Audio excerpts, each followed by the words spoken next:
10 kill streak from Fraggy. Boston are holding strong for the moment. This guy's insane. Doing the damage and the heals. This man is on top of it all. That's going to be a nice defense from the Boston Uprising. Frags back and forth, though. Carpe going to work. Whoa, nice pick from Dream, though. Brave resurrection from Kelix. Impressively done. It's really just going Philadelphia's way. It's going to get more difficult. Striker with the style points. And sure enough, he's going for it. Philadelphia keep their hopes alive. It was a strong effort by the Florida Mayhem, but NYXL just proved to be too strong. They'll take that last match 3-1.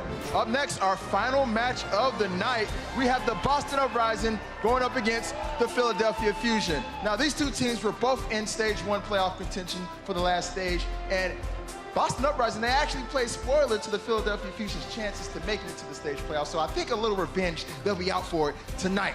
So guys, are you ready for this last match? You guys ready? They sound ready to me. Let's go ahead and get into this last one and send it on over to the desk. Thank you so much, Malik, and shout out to our Thursday night crowd. A lot of people got in here early today. It's getting late in the day. Already 9 games done, but we have at least 4 more coming your way right now. I'm your host, Puckett. We got the full desk. It's Bren Reinforce, Zoe with us once again. Yeah, man, today has been an absolute treat. Yesterday already has blown my mind. I love seeing those new compositions coming out. Yeah. What? Did he say tanks? He did, yes. I love it, yes. Just other tanks are in play. Just other things. No, but honestly, like, I think we're being treated here on stage. If you would have told me by the end of stage 1 that we're gonna see Mayhem making it close against NYXL, I would have probably laughed. But they just did, and that's amazing to watch. I love it. Absolutely. Brent, before we get into this last matchup, let's talk about tanks what you have seen so far, and what is the biggest surprise coming into Stage 2 if you compare it to Stage 1? I just like the fact that a lot of these teams that a lot of people were putting down, right? They were playing pretty poorly in Stage 1, and I mean, a lot of people were blaming it on the Mercy meta. I wasn't too convinced, but I mean, evidence for it right here, right now, was Florida Mayhem in that game just then. They were playing significantly better. Yeah. Gladiators, well, yeah, they do have Fisher, one of the best tanks in the league. Not going to mention that one. We're just going to cut past that quickly. But tanks, yes, it always goes back to tanks, apparently, with Johnny. He does love them. Bless him. See, I actually thought he said things in a Swedish accent instead of thanks. I was like, why is he thinking? Why are you thanking people on the desk, Johnny? Johnny is a very polite boy. He also is a former professional tank player. Glad you're now an analyst, Johnny, because I get to ask you questions like this. With Mercy out of the meta, she was the most played hero in Stage 1. Yes. Who are the best supports now here in Stage 2? Well, it depends very much on the high ground, especially because you can have an Ana and a Zenyatta from up top, you know, and dealing a lot of damage and healing. But perhaps sometimes you need to speed boost yourself forward and get some momentum, and then you want a Lucio. So it very much depends on the maps, and I'd say we're in a very balanced meta right now. And speaking of the balance in the meta, we're also seeing a balance in the tank play. It's not always Winston Diva, Zarya, Roadhog, Reinhardt. Who gets played most? That is probably going to be the Diva is my bet for Stage 2. I mean, that's a safe bet, Johnny. Nobody's going to be arguing with that one, lad. I mean, have you seen the my brain just says Reinhardt. I can't get it away. Sorry, let me rephrase this. Of the 3 new tanks, which one do we see most? I'm going to go with the Reinhardt, yes. Still with Reinhardt. Yes. Okay. Thank you, Puckett. Johnny loves Reinhardt, just making sure. You could have said Reinhardt the first time. Nobody would have questioned you. You're an ex-pro player. Everyone, it doesn't matter what you say. You could be lying to these people. They'd still believe it. All right. Wow, okay. I don't, what a job. I don't believe that one at all. To be honest with you guys, we're just buying time for these players. They're about to get ready to come out onto this main stage. Real quick, before we bring them out, let's tell the story of what happened at the end of Stage 1. It was Philadelphia trying to break into the playoffs. Their run was stopped with a 4-0 loss to the Boston Uprising. Biggest key for Boston in that matchup, Johnny. How did they get the win over the Philadelphia Fusion in the first time around? Oh, it was, I mean, we were just impressed by Boston Uprising, we have to say. I like Dream Casper. I mean, he just popped off throughout Stage 1. And even if you're up against Carpe and Shadowburn, the way that Gamsu, especially on the front line, managed to facilitate the rest of his team and grant space for the back line and his DPS players, I mean, it was just fairly... I think a lot of teams weren't prepared just for Boston Uprising bringing it to the table. So everyone was a bit shocked, and perhaps Philadelphia Fusion as well. I know there was a lot of angry Philadelphia players today. They are looking for revenge. Real quick, though, we want to catch you up with everything that has happened so far. Day 2 is Stage 2, and we have had the Outlaws going up against the Spitfire. The rivalry is real. Outlaws coming out on top of a Game 5. And you just saw our #1 team, according to the standings, New York, the first team to get double digits in that win column. Now, though, who is the first team to go to 7-4 between Boston and Philly? We find out as we welcome the Uprising to the stage first.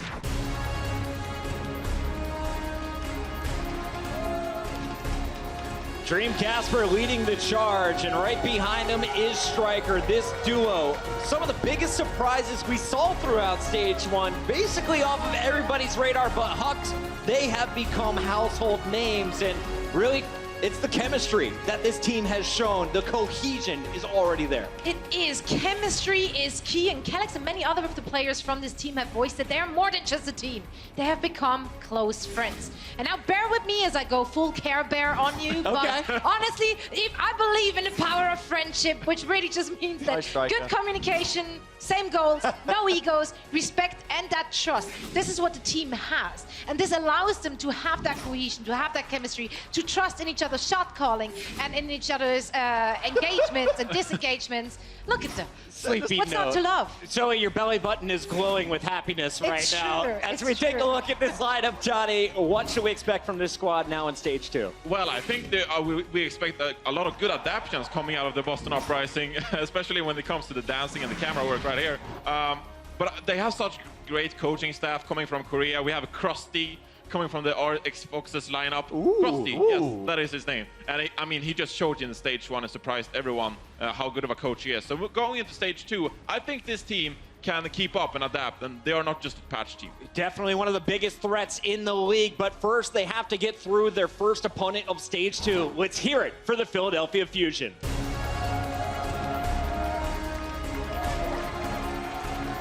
Neptuno leading the charge. Boombox, the other support right behind him. And Poco looks like he may be in a starting lineup today. As we take a look at this squad, this is the Jekyll and Hyde team for me. If you watch Stage 1 of the Overwatch League, sometimes they're blowing out their opponents. Other times they're going to a Game 5 or not winning a single map. Why was this team always in such flux? Well, in general, I mean, I think they've struggled to find any sort of consistency across the board in terms of how they play around their tanks, how they play around their DPS, because it's always been the DPS show with Philadelphia, right? It's always been about Shadowburn, it's always been about Carpe, and they've kind of struggled how to work around them. I feel like now we're going to be moving into this meta game where it's a bit more Lucio, there's no more Mercy, and it's in a similar vein to how it's helped out Florida Mayhem. I love Fraggy so much. Right? It's going to be helping out, I believe, Philadelphia Fusion in the same way. And Echo going to be in. Okay. Can I teach you something, Bren? You may. That is EQO. I asked him, how do you want your name pronounced? Take this note, Reddit. It is EQO, 3 letters to say his name. The man from Israel showing up to play for the Fusion today. I'm pumped to see this lineup, and for the first time, we don't see Shadowburn in a starting lineup for the Fusion. So let's talk a little bit about this new lineup coming in for Philadelphia. It's Stage 2. We got a new meta. What are you expecting to see from Carpe, assuming that EQO also plays a Tracer? Yeah, this is actually, I'm very confused right now. I'm going to be honest. Don't worry. I wasn't expecting this at all. I mean, I assumed they were going to be running out with a Shadowburn, but I'm super curious now. What are they going to be bringing out here? Shadowburn, not in a starting lineup. I never thought I'd be saying these words, but I'm curious now. EQO, as he wants to be known. Yeah. Shall be, I want to see what he's going to be As turning he up wants with. to be known and named himself many moons ago.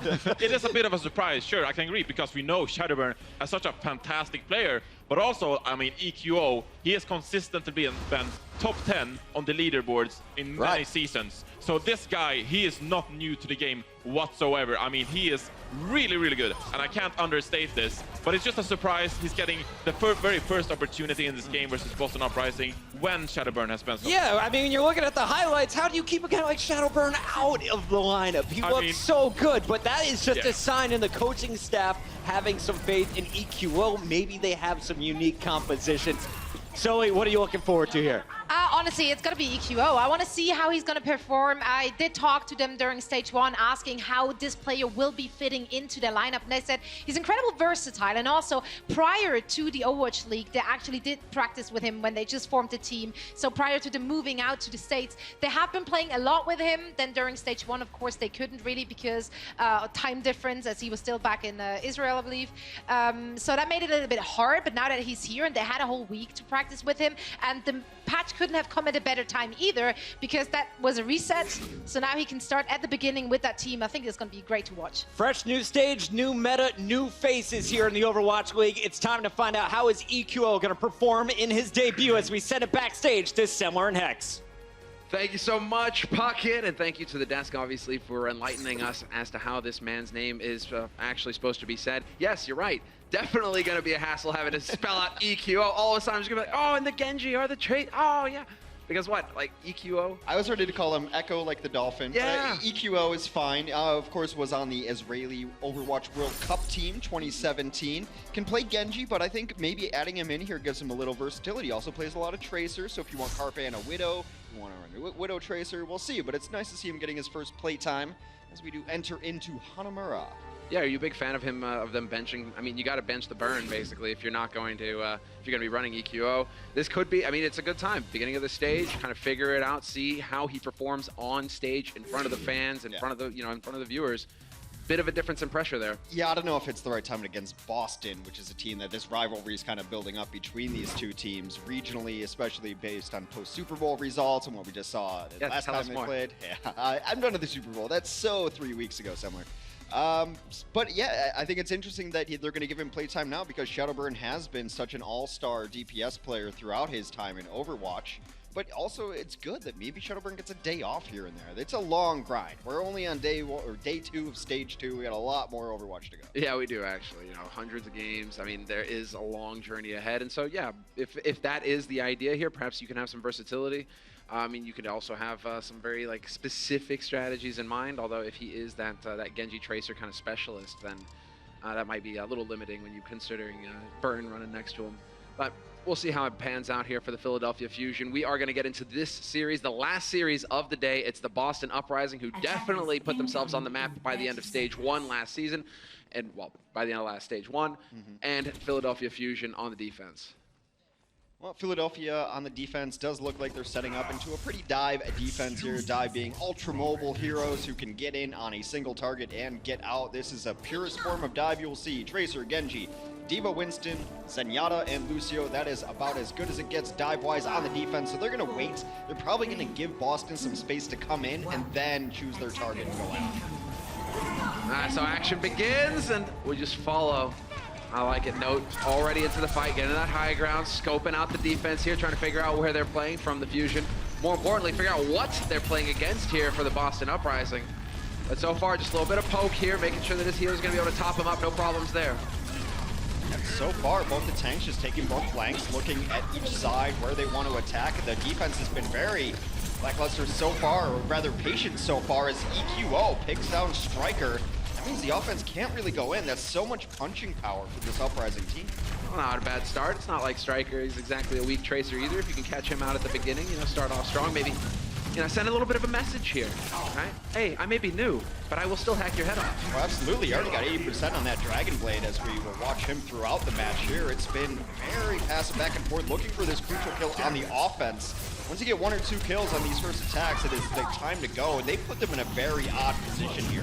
Wow, Fraggy just barely getting out of there alive. Poco dancing on the edge right now, and he will get dropped into the Baby Diva. EQO going ham. 2 kills for him with the Dragon Blade. He delivered, Hex. That's what you say. You need to get 2 out of it. It's kind of standard. It's in the fine print at the bottom of the contract, and he did read it. It's etched on the blade in acid. They do go and shuts down Dreamcasper as well. This is kind of what I was thinking of when they were bringing EQO and play Genji, because much like Tracer, there's different styles in which you can play Genji. And Shadowburn is very good, but can sometimes a little too passive. I've been, knocked on for holding his blade a little too long. The moment EQO had his, he went to town on it. There's definitely different styles to play, and some teams like to have both of those styles. Definitely makes him a bit more difficult to predict when you're actually going into the match. What are you going to be dealing with? Carpet going for the stick. Not going to get anybody out of it, and Striker has removed EQO from the equation here. We do have to trade from Boombox for Nako, and that's actually not too shabby here, considering there will be no trance for Boston Uprising, no throughput here on this point. Yeah, and because of that, Philadelphia is able to clean it up. The only person getting kills is Striker, who's taking Boombox out of the mix. But it does seem like Philadelphia is still holding strong in this fight. That is the cleanup right there. It will reset. Defense looking good. A little shy of 2 minutes now somewhere. Yeah, no. Eventually staggered. Nicely done there. Some good patience being displayed by Philadelphia Fusion. We will have Boombox kind of float leaping his way back into the fight eventually. He will get back here in time for this next push coming in from the Boston Uprising, who certainly have a big advantage going into this next fight, Hex. That's going to be the big deal here. The ult economy heavily favors the offense. They've been banking ults, but the longer they wait, the worse it is, because the DPS from Philadelphia are about to get there as well. Some nice peel coming back to deal with Gamsu, who just has Genji in his sights, but everyone's going to live through this. Primal not going to accomplish much. Striker continues to light up the board with opposing DPS. Oh, that's a big deal, man. Wins the duel versus Carpe. Oh, EQ, oh! The surprise slash, the dash to the face. And he's got his Dragon Blade once again, just waiting for the reset here if he's going to find an opening to get into this fight. Does have Gamsu in a bit of a tight spot. There's Neptuno to pick up the kill. And EQO now just contesting, dancing on the line with the rest of his team. Might have been a little too patient there, waited a little long, spent a lot of time trying to deal with that Winston where he could have been on the point, looking for a little bit easier targets. Casper pops Visor, cleans that up. Philadelphia does have some defensive ults to hold though, so no worry about really getting snowballed here as Boston made some switches and used some ults last fight. Exactly right. We will have Kelix on that Mercy already. And well, that means that there will be, well, one thing that's worth mentioning is that we are on the updated patch, and so Mercy, Valkyrie has been nerfed. Keep that in mind here watching these pros on the Mercy. It is no longer the Valk Goddess. Carpe with the pulse stick onto Nako, that's gonna end him. And just giving ground here, Boston Uprising, backing off. Hoping that perhaps Philadelphia will overextend, but it's not looking like it. They're also hoping that Philadelphia will use more ultimates, but so far they're playing as super smart. It's what I love to see Philadelphia continue to do. Ration out the ultimates as though you'll never get another. Use one for each fight. End the fights before they start. Ideally, they would be taking fights outside of the point area, this enormous room. So maybe Echo can find a flank here. Sorry, EQO. I had it in my head forever as Echo. It just makes sense. It just makes sense. Maybe he's got something against casters. You know, just wants to make life difficult. Who doesn't, really? Nah, fair enough. Yeah. Well, here we go, man. The man we were talking about, the man in question, making sashimi out of 2 already, and a 3rd, and a 4th. All right, making a statement. EQO going to work. It is that just aggression. He's definitely playing a more aggressive style of Genji than Shadowburn does play, and sometimes one's going to be right for the situation, sometimes the other.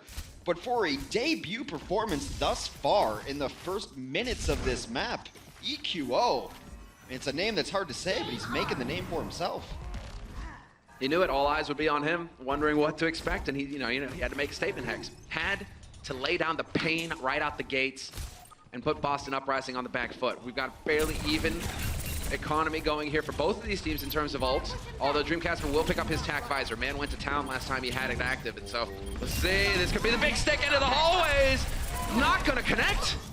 Yeah, look good to me, but I'm not the one to judge if those shots hit or not. Striker does take down Fraggy in this, but they equalize tanks from above. This tactical visor is in a great spot to be able to use it, but Diva's gonna come out to get some of that. They just want to not die to this. They'll zoom Yada onto the point. Zooming in, and then, oh, sick play from Dreamcasper. That was deadly, that was deadly. Helix rockets to the face, no heals there for EQO, even though he's trying to get back into the trance radius. That is a heal over time, it is not instant. Dreamcasper doing a very good job of staying alive here. A dead soldier doesn't deliver any of the deeps. I tried to get that Diva out of mech, just barely missed it. Meanwhile, that self-destruct did take out his counterpart there, and you really want to win these fights cleanly. Boston took way too long to really super hard engage on this. They've been losing people one by one. Now is the time to back out. Save your ults. During that, though, Casper did get himself another tactical visor. What makes him so good, and like that Helix on the Genji is a prime example of it, is that he plays all those heroes. He knows exactly where that Genji is going to land through the dash because he's made that dash before. So his game sense is so high because he plays a multitude of different heroes, understands the game from all angles. Very valuable in terms of being able to adapt on the fly. And, well, just download his opponents. He's in a position again here to do some serious hurt as he's got the tactical, and yeah, doesn't waste any time at all. Gets onto the squishy target immediately. Neptuno is gone, but Fraggy will be there to trade him. Only the 1-for-1 for that tack visor this time around. 60 seconds. They ended up boosting Fraggy there. It's a great target to boost. The Winston damage just get amped up there, and he gets everyone down. It's also almost impossible to kill when he is nano boosted. They will not have that one for the next fight. Boston's silver lining here is that they have both support ults for the next fight versus just Transcendence for Philadelphia. They could enter with a sound barrier, try to get where they go and try to get Transcendence popped and then answer the Transcend. Let's see. I mean, we've got Striker on a bit of a mission over here. Nobody saw that, Striker. You're good with the blink. We got it. He's trying to get into the fight here. He's going to go ahead and say hello to EQO, and well, he's still got that pulse going. We will have the transuse by Philadelphia Fusion. Neptuno still halfway to the Nano. Neptuno's able to take no down. Is out early in that fight. Here comes the Transcend from Boston. Need to get kills during this. They do. They get 2 huge kills during that. Actually, that's going to really delay the Nano Boost. This thing could get dicey here for Philadelphia Fusion. Might be the turning point as we hear the music. The end credits are rolling, and now it's a matter of Boston Uprising securing this final point. EQO going to try to do the best that he can. 2 big kills for him. Could make the difference. He eventually falls to Nako, but that could have been the damage that ends this push. Oh, he absolutely crushed it. Not only did he get the 2 kills, but he pushed everyone else back. They were hiding in the corner, not exactly where you want to be. Now it's desperation time, and they will clean it up. Philadelphia will hold here on second point of Hanamura. Props to EQO. Super solid work from him. In terms of damage, he's in the lead right now in terms of damage. Delta, I don't know. Dream Casper has been ahead, but of course, you know, Soldier 76 just constantly pumping out damage. You're going to get a bit of an edge there. 12 final blows, though. I mean, that is pretty beastly. Looks pretty pleased with himself, as he should be. Maybe any nerves that he had now gone. But again, he's played on the World Cup stage, so that's some LAN experience, some nice, you know, way to get rid of the jitters. No worries there. The man's got his priorities straight, though. You know, it's not 1, it's not 2, it's 4 hand warmers. You know, more hand warmers equals more kills. Eventually, the other DPS for the other teams will catch up on this fact. That's true. So, you know, the man's got to get it. He's maybe just throwing it all in there right at the start. You know, front loaded. It makes sense. I mean, it doesn't sound right, but I don't know enough about hand warmers to dispute it. I mean, when you've got players putting hand warmers on their eyes behind their glasses, you know, maybe there's something there too, right? You got to warm up those eyeballs, lubricate them, you know, it gets everything flowing proper. I mean, it's absolutely necessary today. It is freezing here in Los Angeles. It's like 55. And everybody who's in a cold place on the planet just laughed so hard, Hex. As Wisconsin and Chicago-ish native, I've gotten soft. Oh, dude, I know. It was like 8 degrees here yesterday, and over in Stockholm it's -8 centigrade. So it is a bit of a turnaround. But I mean, that's what Los Angeles does to you. You get here a couple of weeks, and all of a sudden there's a stiff breeze, and you're like, whew, I don't know, I need a sweater here. So Boston's offense there was interesting against Philadelphia because getting the Soldier onto high ground and last to Hanamura is a win condition. You just get him up there and no one can really contest. If you get everyone else down on the point, it means that the tanks are too busy to go deal with it. The problem was that never really happened. They got segmented off, and so they'd get the Soldier on the high ground, but there was always someone to be able to deal with him, or at least pressure him. Fraggy got to him a couple times. What you want is get Soldier on the high ground where there's no option, and you're up there playing a solo player game. Yeah, where he can kind of rule the roost. Alan McCree just raining death from above. Well, we'll have Philadelphia Fusion kind of sticking to their guns here. More dive from them, no shocker. And Boston Uprising. Dream Casper staying on the Soldier. Sticking to that heavy pulse rifle. So we'll see if that makes a difference as Fraggy is pondering the meaning of life up here on the top balcony. It is a beautiful map. The Soldier can be very good with Ana. They work very well together when he gets the boost. Even without Visor, a boosted Soldier can absolutely cut up. The Striker goes down early here. And that is a lot of power out of this mix. He was such a standout player for Boston in their early part of this map as well. And there goes EQO, takes down the rest of Node. Yeah, no, I'm loving this right now. They are moving on these priority targets. They're listening to their comms. That's so important. Node eventually gonna get hacked to bits there. No ult in play. EQO doesn't even need it, and now he's looking for those tasty supports. Reflects the grenade as well, and Kelix is out of the fight. Get out, Philadelphia Fusion say. It is a very quick first point take here for the Fusion.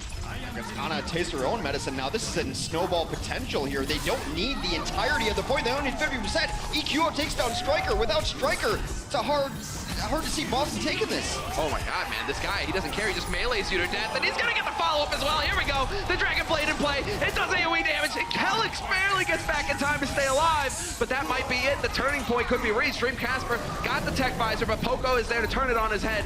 And while Philadelphia Fusion, now it's only a matter of time, and it is perfect. Flawless victory here for the Fusion on the first map versus the Boston Uprising. And well, EQO, man, you're right. Stylistically, I can't remember the last time I seen a Genji just hack people melee non-stop like that for the longest time. I mean, he forgot that he had mouse one. You could throw shurikens. I kind of thought that was the reason they brought him in, just a stylistic difference. And look, Philadelphia does the right thing as far as I'm concerned about building an Overwatch team. is a talented player. Do we have one that plays it already? Fine, but let's just bring more talent in.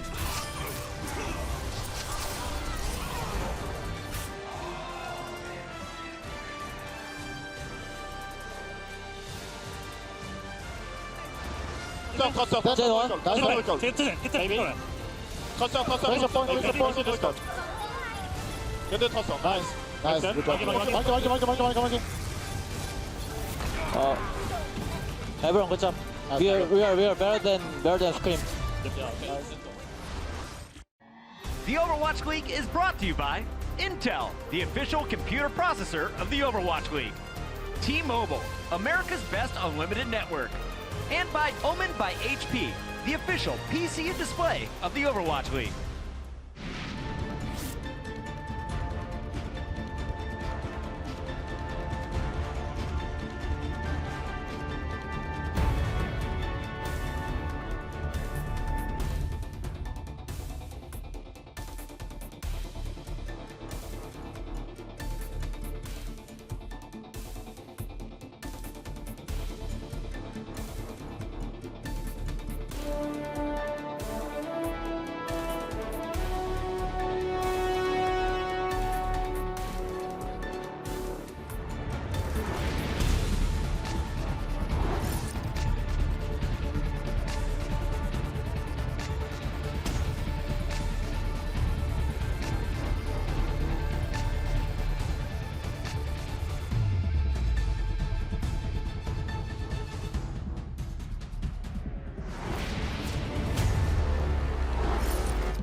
안녕하세요. 저는 이재혁 카르페 필라델피아 퓨전에서 DPS를 맡고 있습니다. Carpe going to work. Fantastic defense from him so far. 카르페 DM이란 뜻은 제가 알기로는 현실에 적응하며 즐기며 살아라는 뜻을 알고 있습니다. Oh no! Carpe totally going wild on this Widowmaker right now.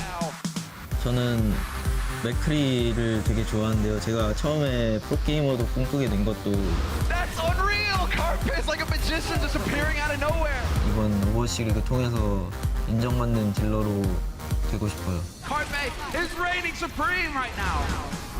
올해는 꼭 챔피언이 되도록 노력하겠습니다. Carpe is a beast. No discussion there. That's right. That man in the crowd knows it. Carpe is a monster. And I mean, he has proven it time and time again, but it does warm my heart when he says that playing McCree is what made him want to become a pro. Because McCree, man, that's nothing but style right there. Headshots, aim, mechanics. Either you're good or get out. Yeah, the game is better when McCree and Widow are in the meta. I've said this several times on air and off air. I think it's very easy. Did he hit him in the head? Good, the guy must be good. Yeah. It's pretty simple to understand. No, I mean, you know, or the Flashing Fan. But hey, you know what? Yeah, Flashing Fan doesn't exist. No, That's not part of this discussion. This is not me trying to play Tracer in a free-for-all against 7 McCrees who only Flash and Fan, all right?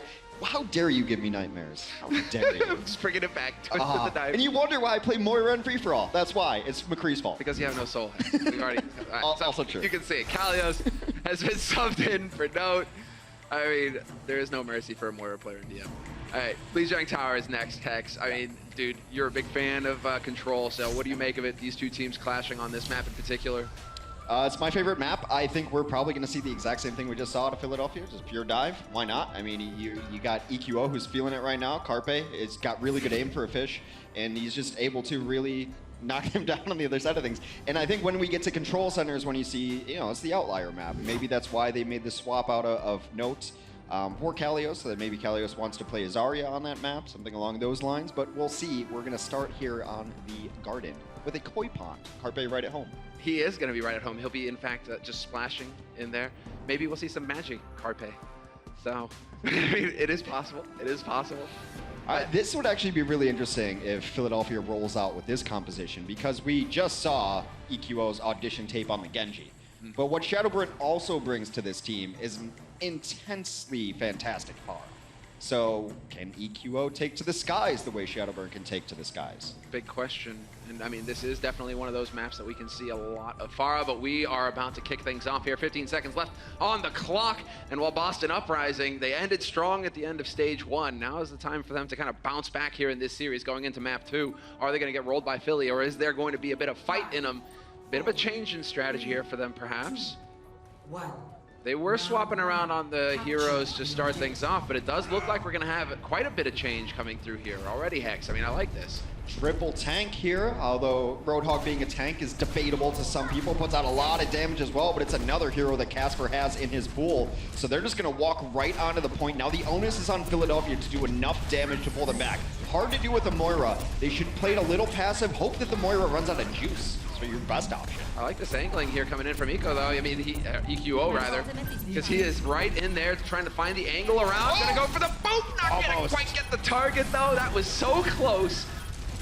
Unfortunately for him, doesn't work. He's getting so much damage in, though, too. Already barrage up at the ready. He's going for the flank. Oh, misses his concussion, though. I think he wanted to go all the way around up over top.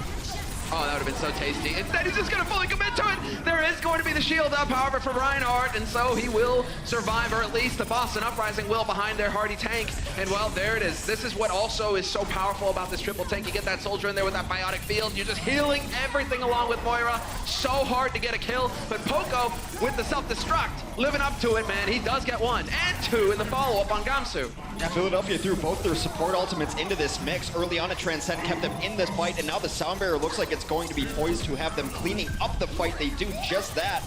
Now, late self-destruct might mean that Kalios wants to get off of this Diva. Other than that, I'm not certain why that happened. Maybe trying to get a little more time on the point. He might be switching up, though. We'll see in just a moment's time here if he has decided to go for the swap, and it's not looking like it. Maybe try to get a new mech, try to stall it out. It happens to everybody there, but... He was kind of on the edge, yeah, right? It was close.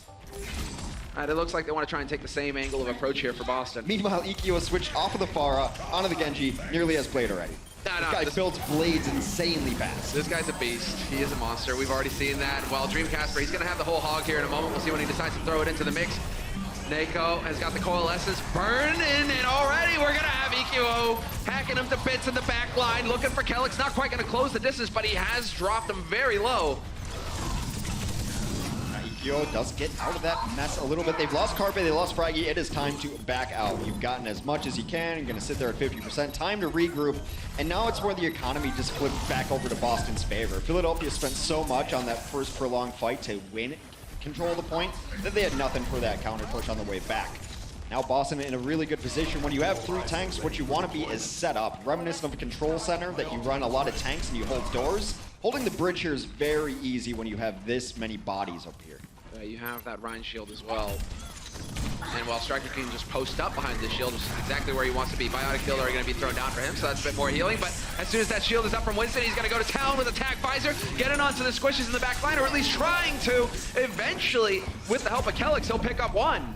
I'm surprised he didn't get the Baby Diva there, too. Actually, it got a lot less than I thought it was going to happen. Poco's able to take down Striker. I don't think it's going to be enough quite yet. Not with that hook. Dreamcasper puts Neptuno back to spawn. Boombox will follow shortly after, and Boston will maintain control of this point, barring a miracle. Yeah, Boston bouncing back the stick on a Dreamcasper, but he can take a breather and bring it right back up to full HP. Whole Hog again. Dreamcasper also going to work on this Whole Hog. He is farming ults.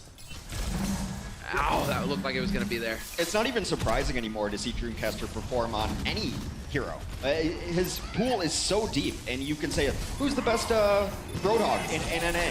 Dreamcasper probably. You can put him in the conversation for nearly everything. We got EQO, you know, speak of the devil, he is here. He's already got his blade again. And so we'll see if he can find that opening here. Kind of getting batted around by the hammer. He's kind of dancing on the edge here. Will be able to sneak his way out just in the nick of time. Will dodge the Coalesce as well.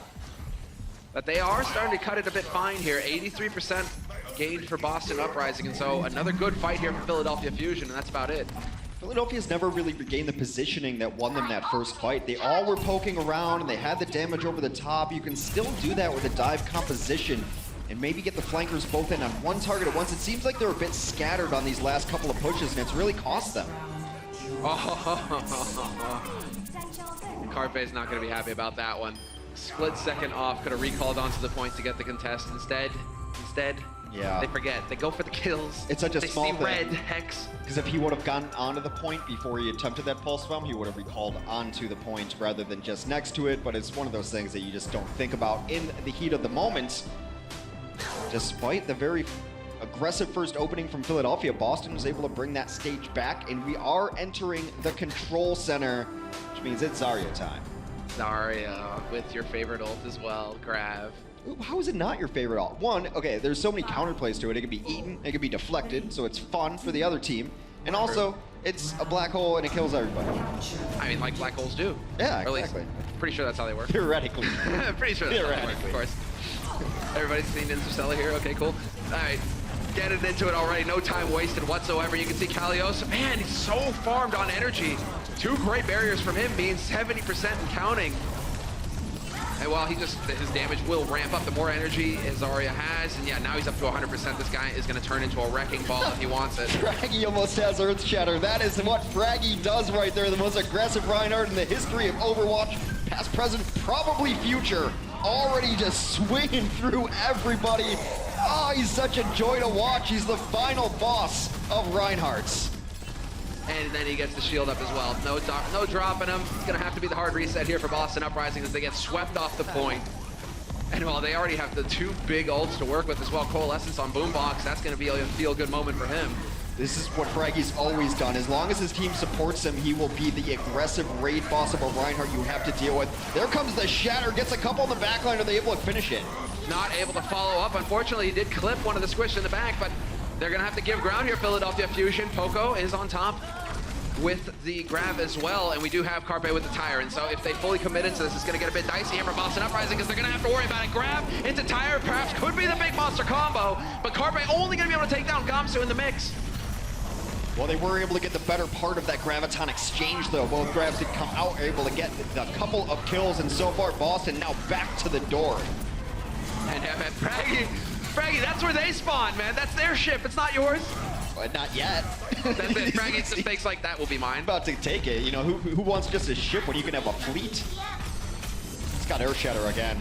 I love this style of play here from Philadelphia as well, man. Just all out aggression. Hold at the door, hold at the choke. Don't even let him get close. Just take the fight to him.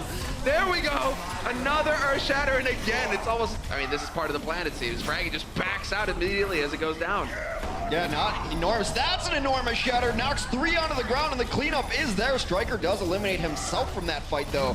But Poco out of the mix, holding Graviton in spawn. Not where you want to be with that ultimate. No, he is going to be able to run back, though, because it seems like his teammates are actually capable of stalling this. We will have to launch in already. Gamsu just trying to close that distance, and there we go. The flip coming in for Boston Uprising, and now we'll have to see if Philadelphia Fusion can do better than on the first point.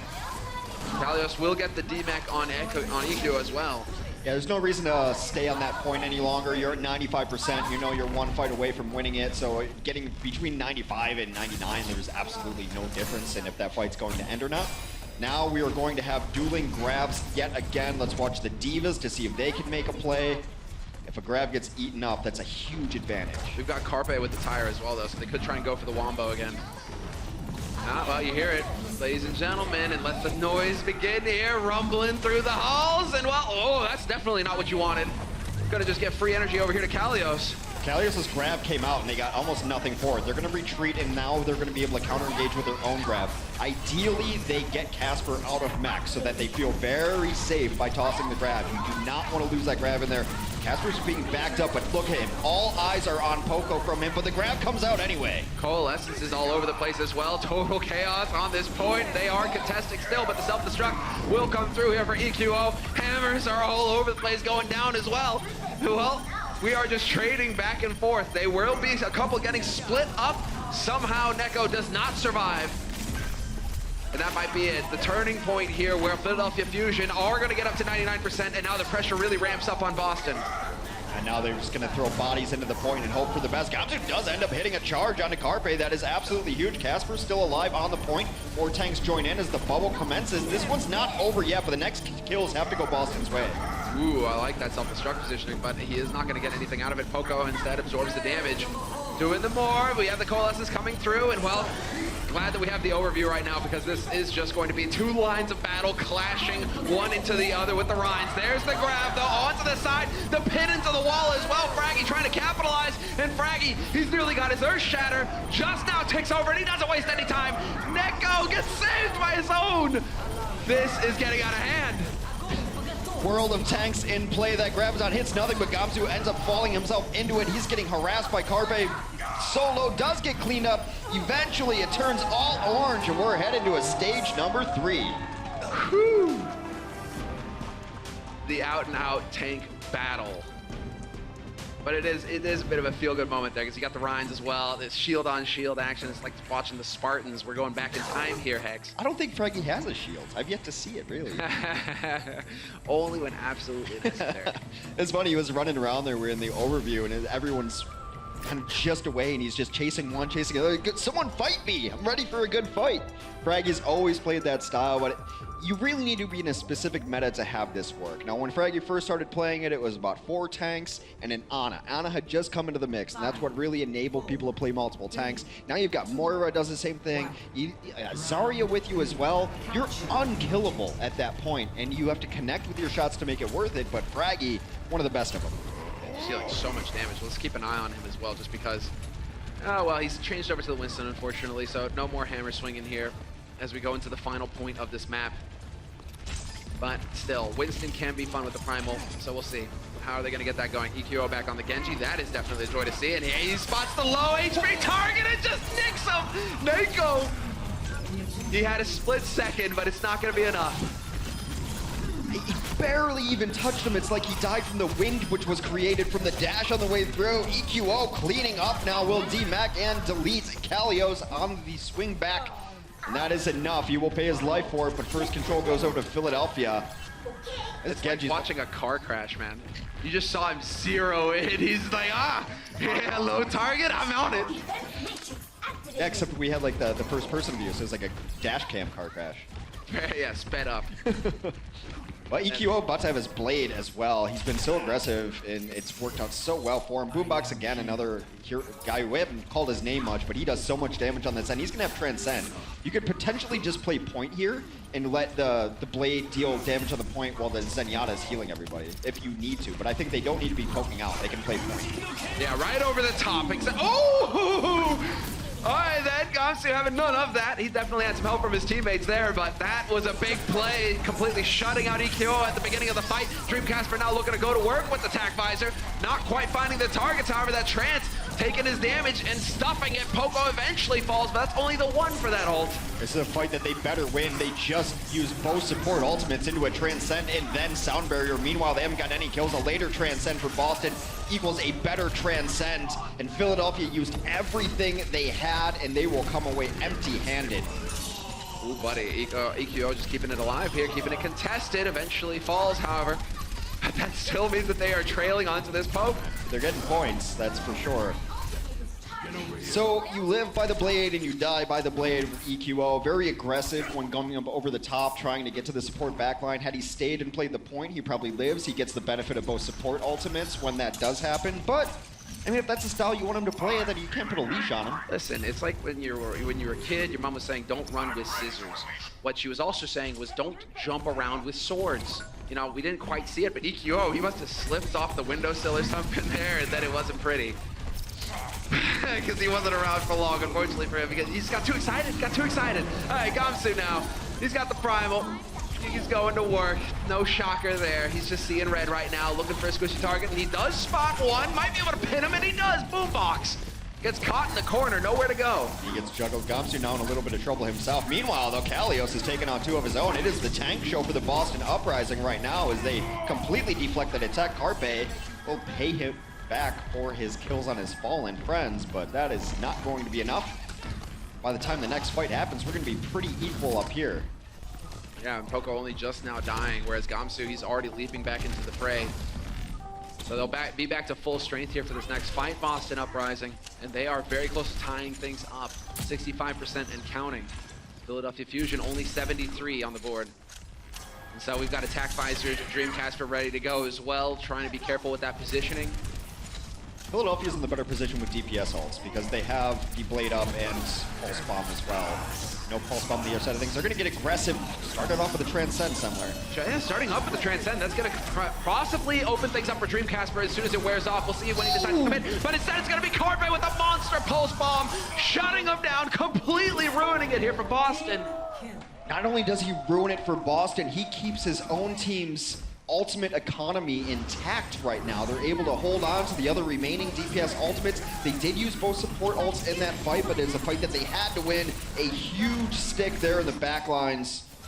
I mean, we talk so much about the Genjis on this team, but none of it gets done without Carpe. That was monstrous. And you're right, you know, EQO, he's been kind of hogging the spotlight. Carpe letting us know that he is still very much a threat. And well, Boston looking to get in here to try to contend. Will they be able to get a body onto the point? No, Gamsu tried to get around the corner, but he's going to be a split second too late. That will not happen. Philadelphia Fusion go up 2-0 in the series here to start off stage 2. One of the things with Carpe is that when you're that good every single game of every single week, people just take it for granted. And we should not, because he creates so much space for the other DPS to shine. Philadelphia, swift 2-0 map lead over Boston. EQO definitely doing the deeps.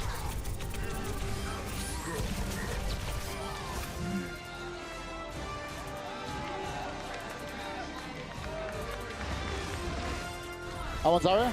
I'm gonna come in 10. Shooting. Good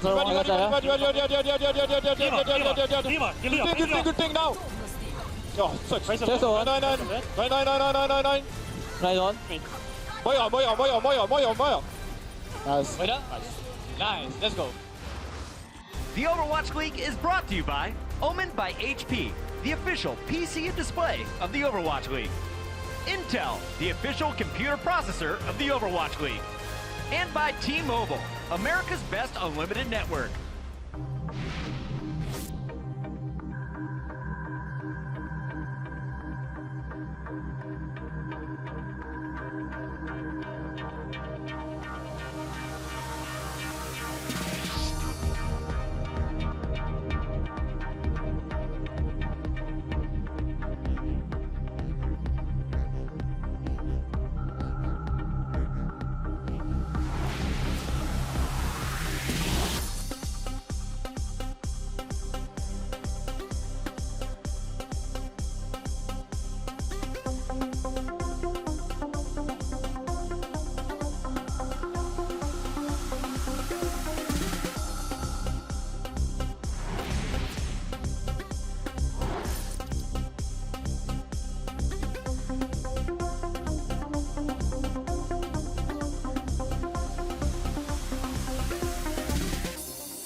It's halftime. That means you're stuck with us once again. Welcome back, everybody. It's Puckett. I got Brent. I've got Reinforced, and we've got a great matchup on our hands. Boston, you won the first match 4-0. Now you're down 0-2 at the half, and it's not due to Shadowburn. There is a new face on this lineup. He goes by EQO, and this Philadelphia player is doing work. Let's take a look at his Hanamura debut.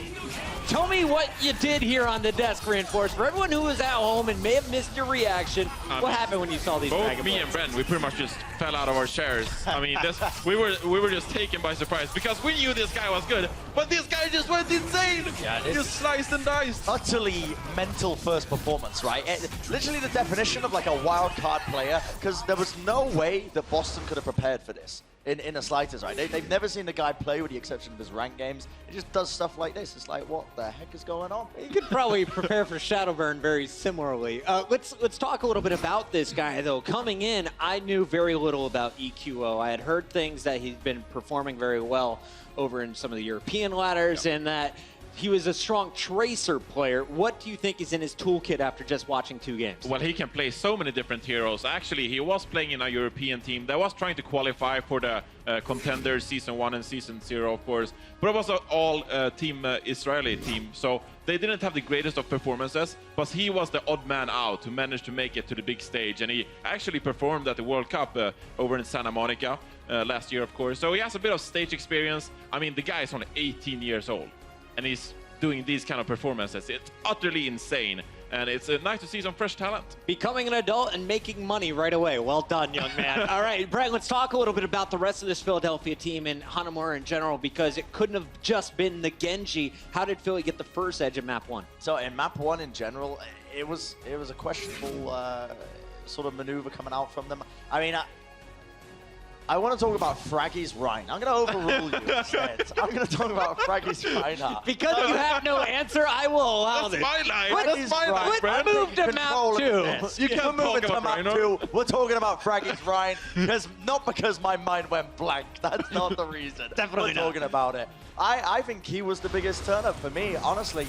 We saw him coming out onto Lijiang all around the place. This is Winston gameplay, I think, from the last part of this map. But in general, this is like the old Fraggy Rhine that we saw coming out, and I love it. I want more of it. He's just swinging his hammer around like an absolute madman, just building up so many Earth Shatters. And I was saying to you, I was saying to you during the game, like, he's built up about 5 Earth Shatters on this particular round here on the control center. He whiffed every one, but it didn't matter because they still won. Yeah, this is like old memories being dragged up into my mind. This is just pain all over. Like, do you remember that one time Fraggy flanked up on the roof of Hollywood and just Earth Shattered? It's just horrible memories, because Fraggy, he's one of those guys who just comes out of nowhere, Earth Shatters, charges you, and he's just so annoying to deal with.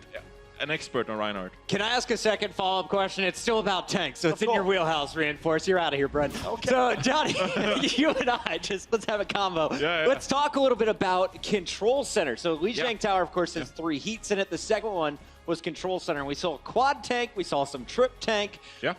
Why do we have guys like Dream Casper and EQO playing Diva when your main divas are now playing Zarya with Kalios and Poco's switching up the players? What's the logic here as the team composition is Well, it comes down to what do you want to be able to flex to later on in the game. If you have a 2 core tanks of maybe Reinhardt and Diva, of course, then you maybe look to stay on those throughout the game, and you can flex to Zarya back and forth. If you're a Zarya and you get countered by a lot of maybe hit scan heroes who doesn't generate you a lot of charge, then you can get off the Zarya and you can swap to another DPS. If you want to get off the Diva instead, because you want to run a Reinhardt and Zarya throughout the control center stage, then maybe you can put your DPS player onto Diva, and you can flex back and forth between the off tank and the DPS, depending on what you're facing, and it makes it a lot easier to adapt in the game. Well, I know we've seen at least 2, maybe 3 Lijiang Towers so far in Control Center a few times. What is the ideal composition? I know it's early here in Stage 2 with the new meta.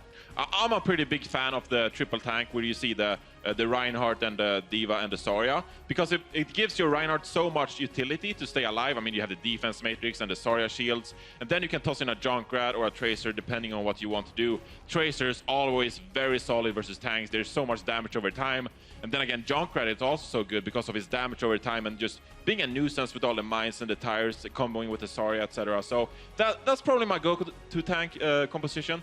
But maybe because I'm a Reinhardt main and I like swinging and giving a lot of help from my teammates. We've missed the big shield, and we've definitely missed some Zarya. She was missing in action throughout stage 1. Bren, let's talk about the second half as we wrap this one up. You're Boston, you're down 0-2. Hollywood is map number 3. What do you need to be aware of coming in from the Philadelphia Fusion? What are your strengths coming in? So they've always been very good at coordinated dive, and it feels like we're not really seeing enough of that coming out from them, mainly probably because they've been forced into playing these Reinhardt compositions. But even then, when Boston played it in stage 1, they were still very good at it. So this is like why there's question marks in my mind as to why Boston are performing this way. And I think like they've been taken off tilt a little bit by the lack of the Mercy meta, because they've been practicing and grinding so hard in this one meta game, whereas a lot of these other teams already have practice in the Lucio meta. So we might see a bit of discrepancies because of that. However, I mean, if they just stick to what they know, which is that clean, clinical dive, I feel like they're going to be having a good time later on as well, especially because Philadelphia play a bit more chaotic. They're down 0-2. Do they come back and win this thing? Boston? I'm gonna go with yes. I personally. No, why do you flip-flop, Bren? What are you doing? I'm gonna go with yeah. Did I predict Philadelphia? We're gonna end this segment. That's gonna do it for halftime. Boston wins. You heard it from Bren. They gotta win 3 straight. That's coming up on the other side of this break. The Overwatch League is brought to you by Toyota. Let's go places.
Welcome back from the break, everybody. It is time to get into the final, perhaps final 2 maps. That's right. That is right. We have a 6 series here developing because the Brenji is never wrong.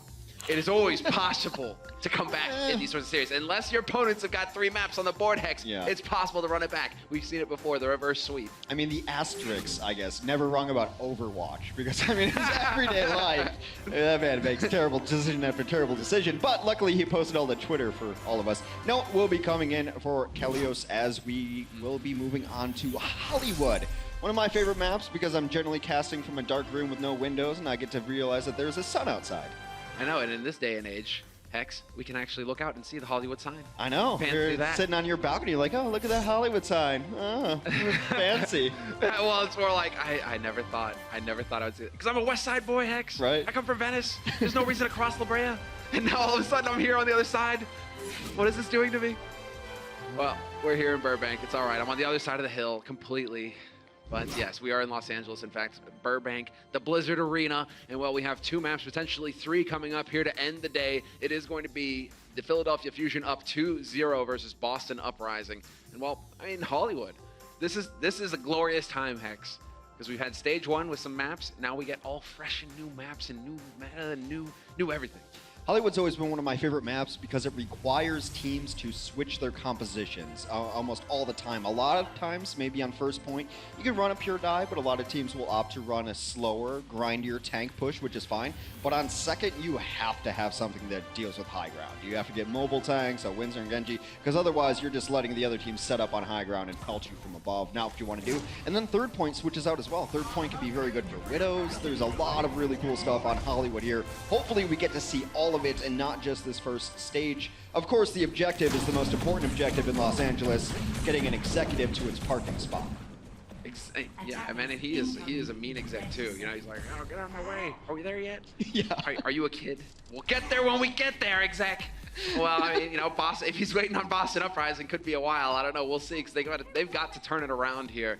And so Philadelphia Fusion, you know, everything that you just highlighted about that map kind of speaks to their strengths, at least what we've seen so far in these first 2 maps of the series. If you got a deadly EQO on Genji, high ground, low ground, underground, that's where he's going to be sending you. Played a good Pharah, played a solid Diva, didn't see a ton of it on it, and now we're going to see another hero from his pool come out. He's going to run the Roadhog as Philadelphia has opted for a triple tank defense here with a Moira. And on the other side of things, they're also going to run a Moira, but in lieu of a Zenyatta on a kind of dive composition for Boston. Very curious to see how this is going to shape up here for Boston. They're kind of going for the pokey-poke here at the beginning. Just getting to know each other. Dream Casper from on high, raining in the Shurikens, and he is getting on to EQO. They're doing tremendous amounts of damage to the big tank, but of course, he survives. He's on Roadhog. He takes a breath. He's got a pocket Moira, and in the meantime, this has bought it all here for Carpe. The room necessary to find the kill on Kelix. Yeah, you think you're doing damage, but there's Moira, so you're not. You're just literally not doing any damage. Already, both Coalescences up, both will cross the streams. Oh, that might have been it, though. The Pulse, that was so close. I think Striker eventually did get the kill on EQO after the Pulse, so he did the damage. Dream Casper has got his blade as well. Self-destruct there from Poco, hoping to buy a little bit more time here, and the sound barrier committed by Neptuno. They are not messing around here, Philadelphia Fusion. They realize that they can hold. Well, they're going to hold, and they're going to be able to back out and stagger a couple of these DPS who were late on the retreat. I thought that fight was over before the sound barrier came in. The sound barrier comes in late to make sure that it's over. Nice stagger there, gets a retreating Striker. Philadelphia holds strong. A little over 2 minutes on the clock here. A lot of ultimates used in that fight for Philadelphia, though. Coalescence came out for both sides, but it charges so fast. Boombox already at 60%, but Boston's got a window here in which they can use Dragon Blade and get this point. You've also got the self-destruct from Node, so keep that in mind. Straight onto the high ground. Node charging into the fight, into the fray, looking to do the work. Dream Casper's there. Hack and slash, picks up one, gets into the back line for the squish, but he's not. Oh, he does the fadeaway on Carpe. There we go. Dream Casper doing work. Dream Casper at 7 HP has to hide out. Does not hide out long enough. Boombox able to find him. Meanwhile, though, Boston has gotten a lot of pressure on this point. They've taken over the cafe, ordering lattes and taking names right now. They will clean up the rest of it. First point will go to Boston Uprising. Super solid. Sticking together and getting the job done. That exec is on his way to the business of making more Marvel He's going to go do a business at the business factory? Yeah, he's going to go, you know, he's got Stanley on the phone right now. Oh, which Marvel movie do we have to make next? Oh, right, okay, hold on, let me just go and print some more money. It's probably Stan Lee in that limo. I mean, he does a cameo and everything, right? Yeah, actually, that is the case. So right now you see high ground. This is where the defense is going to posture up, but eventually they have to give up the high ground just to put pressure on the cart. Now a brawl will ensue with the Coalescence out for the defense. Yeah, we got the laser beams going non-stop on both sides, lasting forever. And nothing really coming of it apart from some good healing there to keep to keep your teammates alive. That's the big deal. Takes a little bit more to get the kills. Striker, though, nice tracking there on EQO, manages to snuff him. Both Genjis now out of this fight. Now the backline under an immense amount of pressure. Now the tank's unable to get back there quickly to peel, so they have to burn out this sound barrier. That's pretty big. Carpe, though, with the stick, they're grouped up, and Kellex can't survive it. Solid from him, still keeping this fight up, still contesting on this point. He's on Striker's tail as well, looking to try and shut him out. But the recall will get Striker out of harm's way. Now being pushed back by aforementioned Carpe. They continue to push forward all the way back. They'll demech the Diva, take out Baby Diva in time as well. Philadelphia, another strong defense. And that was without a lot of ultimates. They had to use Sound Barrier again, but Neptuno's been getting those Sound Barriers pretty consistently. And then Carpe got the stick onto the Diva. Diva just happened to kill the Lucio. It never feels good. No, that's oh, sorry, man. Oh, shucks. Why'd you have to stand next to me? And then Kellex like, I'm your healer! I'm trying to keep you alive! Why did you do this? I thought we were friends. I thought we were friends. Another blade up for EQO, though. It looks like he's trying to find a way in. Generally, when you see that double hop to a high ground, it's like he's looking for an angle to reset his dash and get in there. But with Coalescence out, he's going to wait on it. A very good counter to Genji is Moira. Yeah, you do manage to just go right through the reflex along with the Winston and the Tesla. I mean, a lot of tools here. But we do hear a blade getting drawn somewhere on this map, and well, Note and Striker are finding the kills on the Philadelphia Fusion backline, and that could make all the difference. Philadelphia eventually going to get cleaned up here as there are nothing. Well, I mean, without your heals, the tanks aren't going to last long. Dreamcasper's blade there got popped. Was able to chase people around. His tanks cleaning up the mess. There should be one more fight for Philadelphia, depending on where they got their spawns. You don't want to give this up for free. The cart does move pretty slow around this bend of the Westworld here. That is one very well-constructed car. Note how Note is in like a 2-ton mech just stomping on the hood. No problem at all. Damn. Not even a scratch. All right, let's see. We get into the fight. There's certainly going to be a scratch here. EQO has got his blade. He's hunting. But Kellex manages to get around the corner, only to get killed by Poco in the self-destruct. Not really getting too much out of that blade, EQO, but still just a bit of chaos. He got the one target that he absolutely needed against this composition. He was able to get to the Moira, and now that's all the healing down. These tanks rely so heavily on it being clumped up like that. They need to get a couple more kills. Self-destruct will come out, but a beat on the other side of things. Fight not over yet. No, they're still drawing this out. Carpe even here. Now, you will be able to make it back in time, however. That is right on the edge. Not going to happen. Point 2 captured here for Boston Uprising, and they will certainly be making progress fairly quickly here to the third as they get the cleanup going as well. Striker takes it in his own hands, ends up with a triple there towards the end.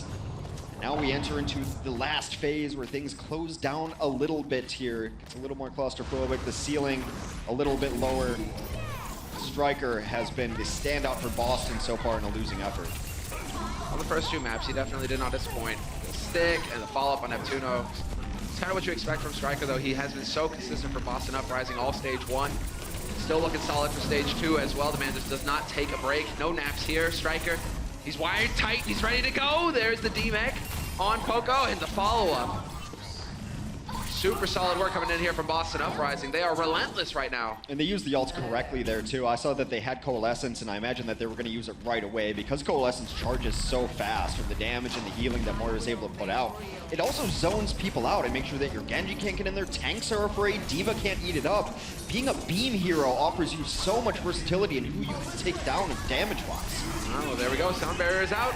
First hack, first slash already. Poco not going to be long for this world. And Dreamcasper, he will eventually. No, he gets knocked back. Doesn't matter. Did enough on Boombox that his rest of his team is able to clean up. And since capturing first point, Boston has been unstoppable, unable to stem the bleeding as Philadelphia. They didn't change their comps a whole lot. They tried to run this dive comp the entire time. But dive comp only works if you're the aggressor, and they were trying to get in a little bit, but Boston always took it to them, were able to get their ults out one at a time, use it effectively, and they never really got their feet under them as soon as that cart started rolling after second point. No big heroics from Philadelphia Fusion this time around to kind of stop the bleeding. EQO, you can see, trying to make the plays happen, Carpe as well, and they really did stand out on those first 2 maps, but on this third one, Hollywood, definitely weren't able to quite get it going for themselves. You got to give it to Boston though, man. When they have that advantage rolling, they just stick together as that killer unit, and it's constant pressure. You just step out of line for a second, and all of a sudden you got 3 bodies on you just flailing you to death. Moira is a nightmare for the diving DPS. But Tracer, it's difficult to one-clip a Moira because she can just beam on you and does so much self-healing. And then even if you're getting her close, she's gone. Shift is up every 6 seconds, and she's just out of there.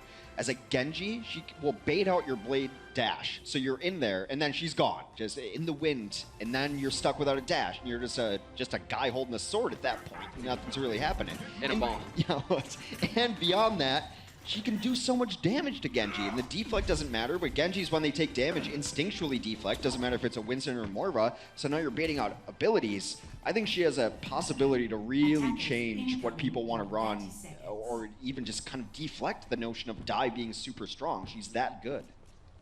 I mean, versatility there as well with the multiple tank strategies that she opens up the door for. It's going to be fun to see how this next stage develops. A whole lot of variety possible. And you can still run her in dive as long as the dive is going to be on low ground, because her biggest disadvantage is that she's unable to get to high ground quickly. Like a Mercy who can guardian angel up there. But if you're going to fight on flat ground here in Hollywood, she can keep up with everybody in a dive comp. And she has a few choke points to get the most out of that orb. I mean, keep eyes on Boombox and on Kelix. They are certainly going to be doing the work here. And well, we already have a change of strategy coming out here from Boston Uprising. I like to see it. Always excited when a McCree gets into the play, gets into the mix. The man is just going to start doing the damage. Although, that was a great call coming in immediately. EQO just commits to the fight. No shocker there, but his teammates follow up right behind him, and they are just running right over Boston Uprising right now. Well, the notion of the McCree is to prevent the dive, because Flashbang's so good against Tracer and Genji if he takes a headshot, is always going to be in trouble after that, as Winston can clean it up. But where McCree struggles is being overwhelmed. McCree is one of the best 1v1 duelists in the entire game. 2v1, sometimes. All of that versus him? No, not a chance in the world. Big bodies. I mean, you got an angry monkey just diving on you, then you got the 2-ton mech coming at your face as well. Yeah, it's not pleasant. It's not pleasant for the Cowboy, but we'll see. We'll see if they can turn it around here, because Dreamcasper hasn't swapped off from the creep. So again, another hero that has a little bit of difficulty getting onto that high ground. A little bit slower. You know, he's got to get his boots on. Well, hitting so much poke with these direct shurikens. The primary fire from a mile away was connecting. Now he's in. Holy hell, man. And he just completely chops Dreamcasper in half. Big kill there to start things off. That's a lot of DPS gone here for Boston Uprising, and we already have the trance out as well, which means that EQO is grinning ear to ear. He knows that he can go for the Dragon Blade at any point in time, and sure enough, there it is. There's the first kill. Kelix is dead. He's on top of Striker too, and Nyko is there to ruin his day, but still, EQO getting the damage. No, it's going to pop self-destruct, get himself a new mech, but that's not going to happen because he dies before he can remech. This cart will continue pushing there. And EQO knew that perfectly. He knows that the McCree is gone, so no problem, not going to get flashbanged. He knows that everyone is low there, gets in, and what's always impressive about very good Genjis is how they manage their dashes. Without your mobility, the blade is absolutely useless. You might as well be holding a broom. But he goes in there and he uses his dash through the house, which is such a precision dash, because if he misses that, gets stuck on a bar stool, it's over. The blade's donezo. Happens to me all the time. Getting stuck on a bar stool. No, this could be big. No, what? Oh, well, there was a pulse bomb. There was a dream. Unfortunately, some of them don't come true. Carpe, though, he's going to keep going to work, man. He doesn't stop because of that. Still pushing all the way through, despite the false one, I think, getting eaten up in that mix. They will continue to go through. Coalescence comes out to seal the deal. And that's one of those alts. As far as supports go, you got Sombra, you know, if you have it, use it, because you're going to get one quickly again. If you have Pulse Bomb, if you have it, use it, because you're going to get it again. If you have Coalescence, you might as well use it, because you're going to get it pretty quickly. Yeah, a lot of ults. Also, Boombox wanted to switch anyway, so he's going to move over to his familiar hero in Zenyatta. And it doesn't matter how far away from you, EQO is still going to hit all 3 shurikens. It's ridiculous. It should not be happening. I mean, look, he's almost got a Dragon Blade again. And he's already getting that high ground as well, so he can drop into the back line if he wants to. He can really start to ruin Nako's day. Nako has got the transit, so EQO is going to be aware of that. Dreamcasper isn't too far away either, but Frag and EQ working together as a duo, and the trance has been forced. Beautiful force right there. EQO might give his life orb, but it's not going to matter. He'll get back in time. to be able to use his Dragon Blade on the next push that they want. They do have to be very careful of Dream Casper's Deadeye here. And not that it's going to kill EQO, but it will make his blade useless if the Deadeye comes out as soon as the blade comes out, because then he's going to have to spend a lot of that time deflecting. And you really want to be slashing as much as possible. 100%. But they are continuing to make progress here. And yeah, we have the man in question, EQO, kind of dancing around here on the edge. Once again, just looking for that high ground edge, perhaps. Rest of his team are going to work. Fraggy getting top back up again, and again, this man is relentless. Just hits a triple just out of nowhere. Triple shuriken a mile away. It's crazy. All right, well, I mean, Carpe is still here, though. He could still try to get this pulse onto, oh, thinking about it, goes for the stick, and he doesn't quite connect, and that's going to be the primal, and the drive-by monkey. It was such a cute play, too bad it didn't work out, to go inside and to recall in the bubble when he's not expecting it, to try to hit that stick.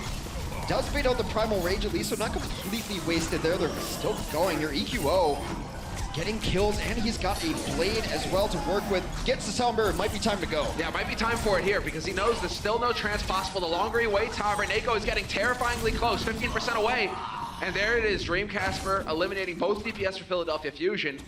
Interestingly enough, EQO, I mean, he's held onto this Dragon Blade forever, and Nako's gonna have the trance for the next fight.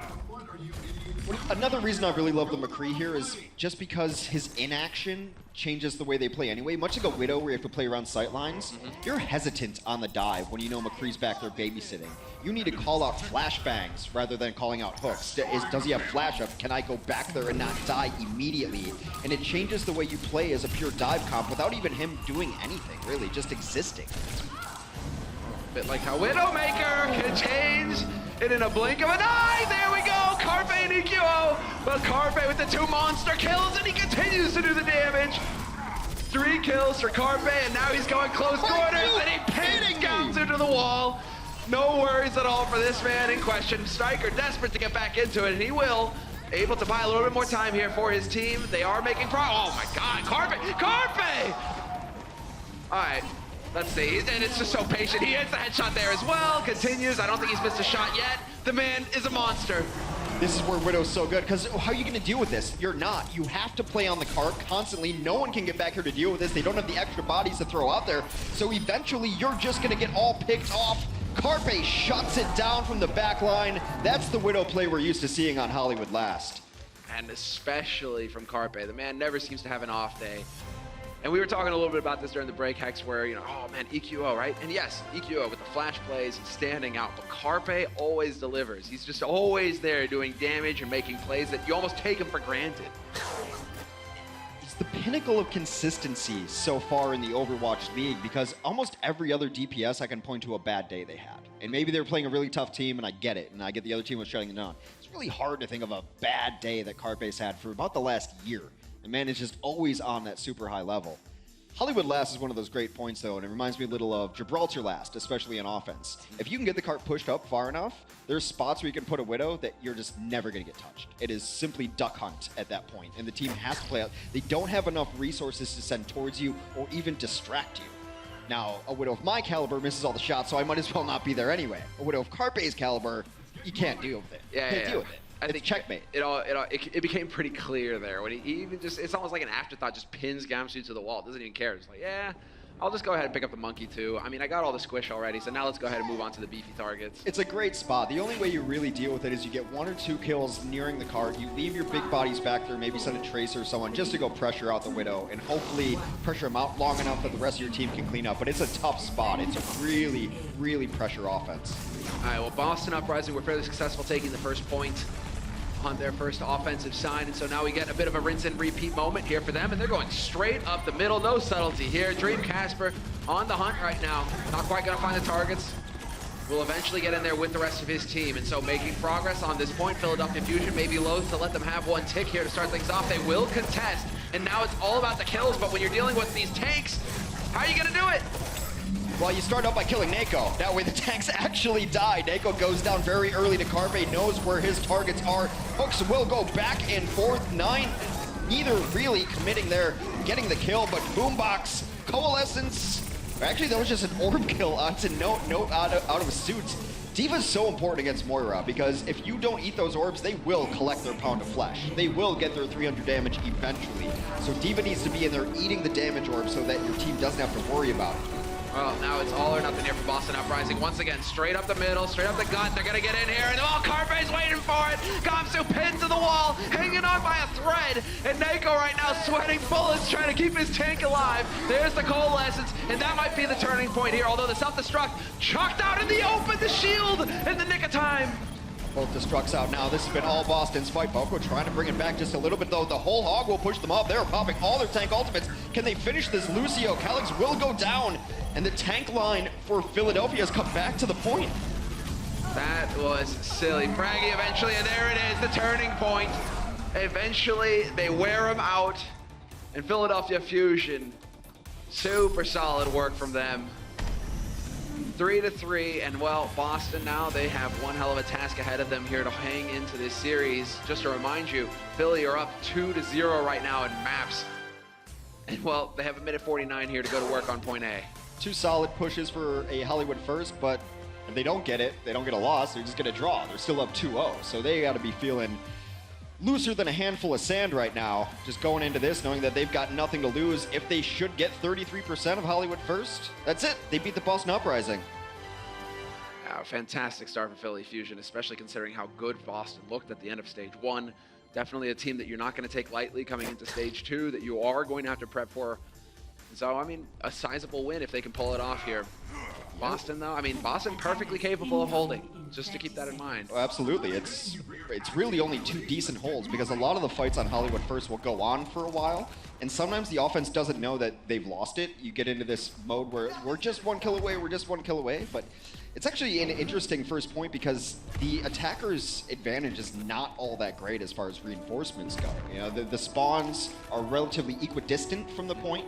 It's not one of those situations where you have like a Volskaya or something, because obviously it's not control, but similar to that, Boston is going to run triple tank defense yet again. This is what they ran on their first defense. Offensively, Carpe is going to flex over to the Widow, and why not? It seems like he's feeling it right now. Yeah, get this guy rolling. And I love it.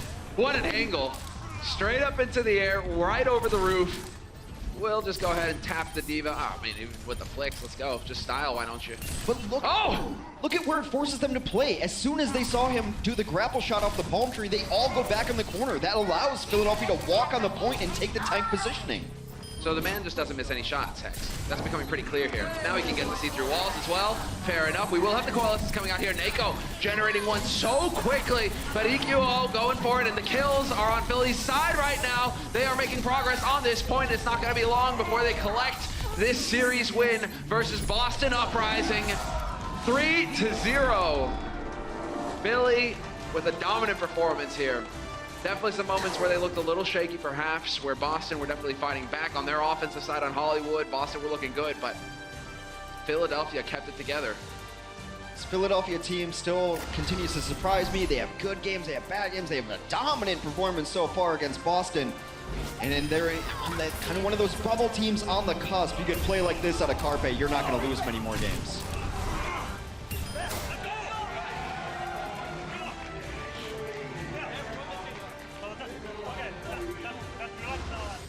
The Overwatch League is brought to you by T-Mobile, America's best unlimited network.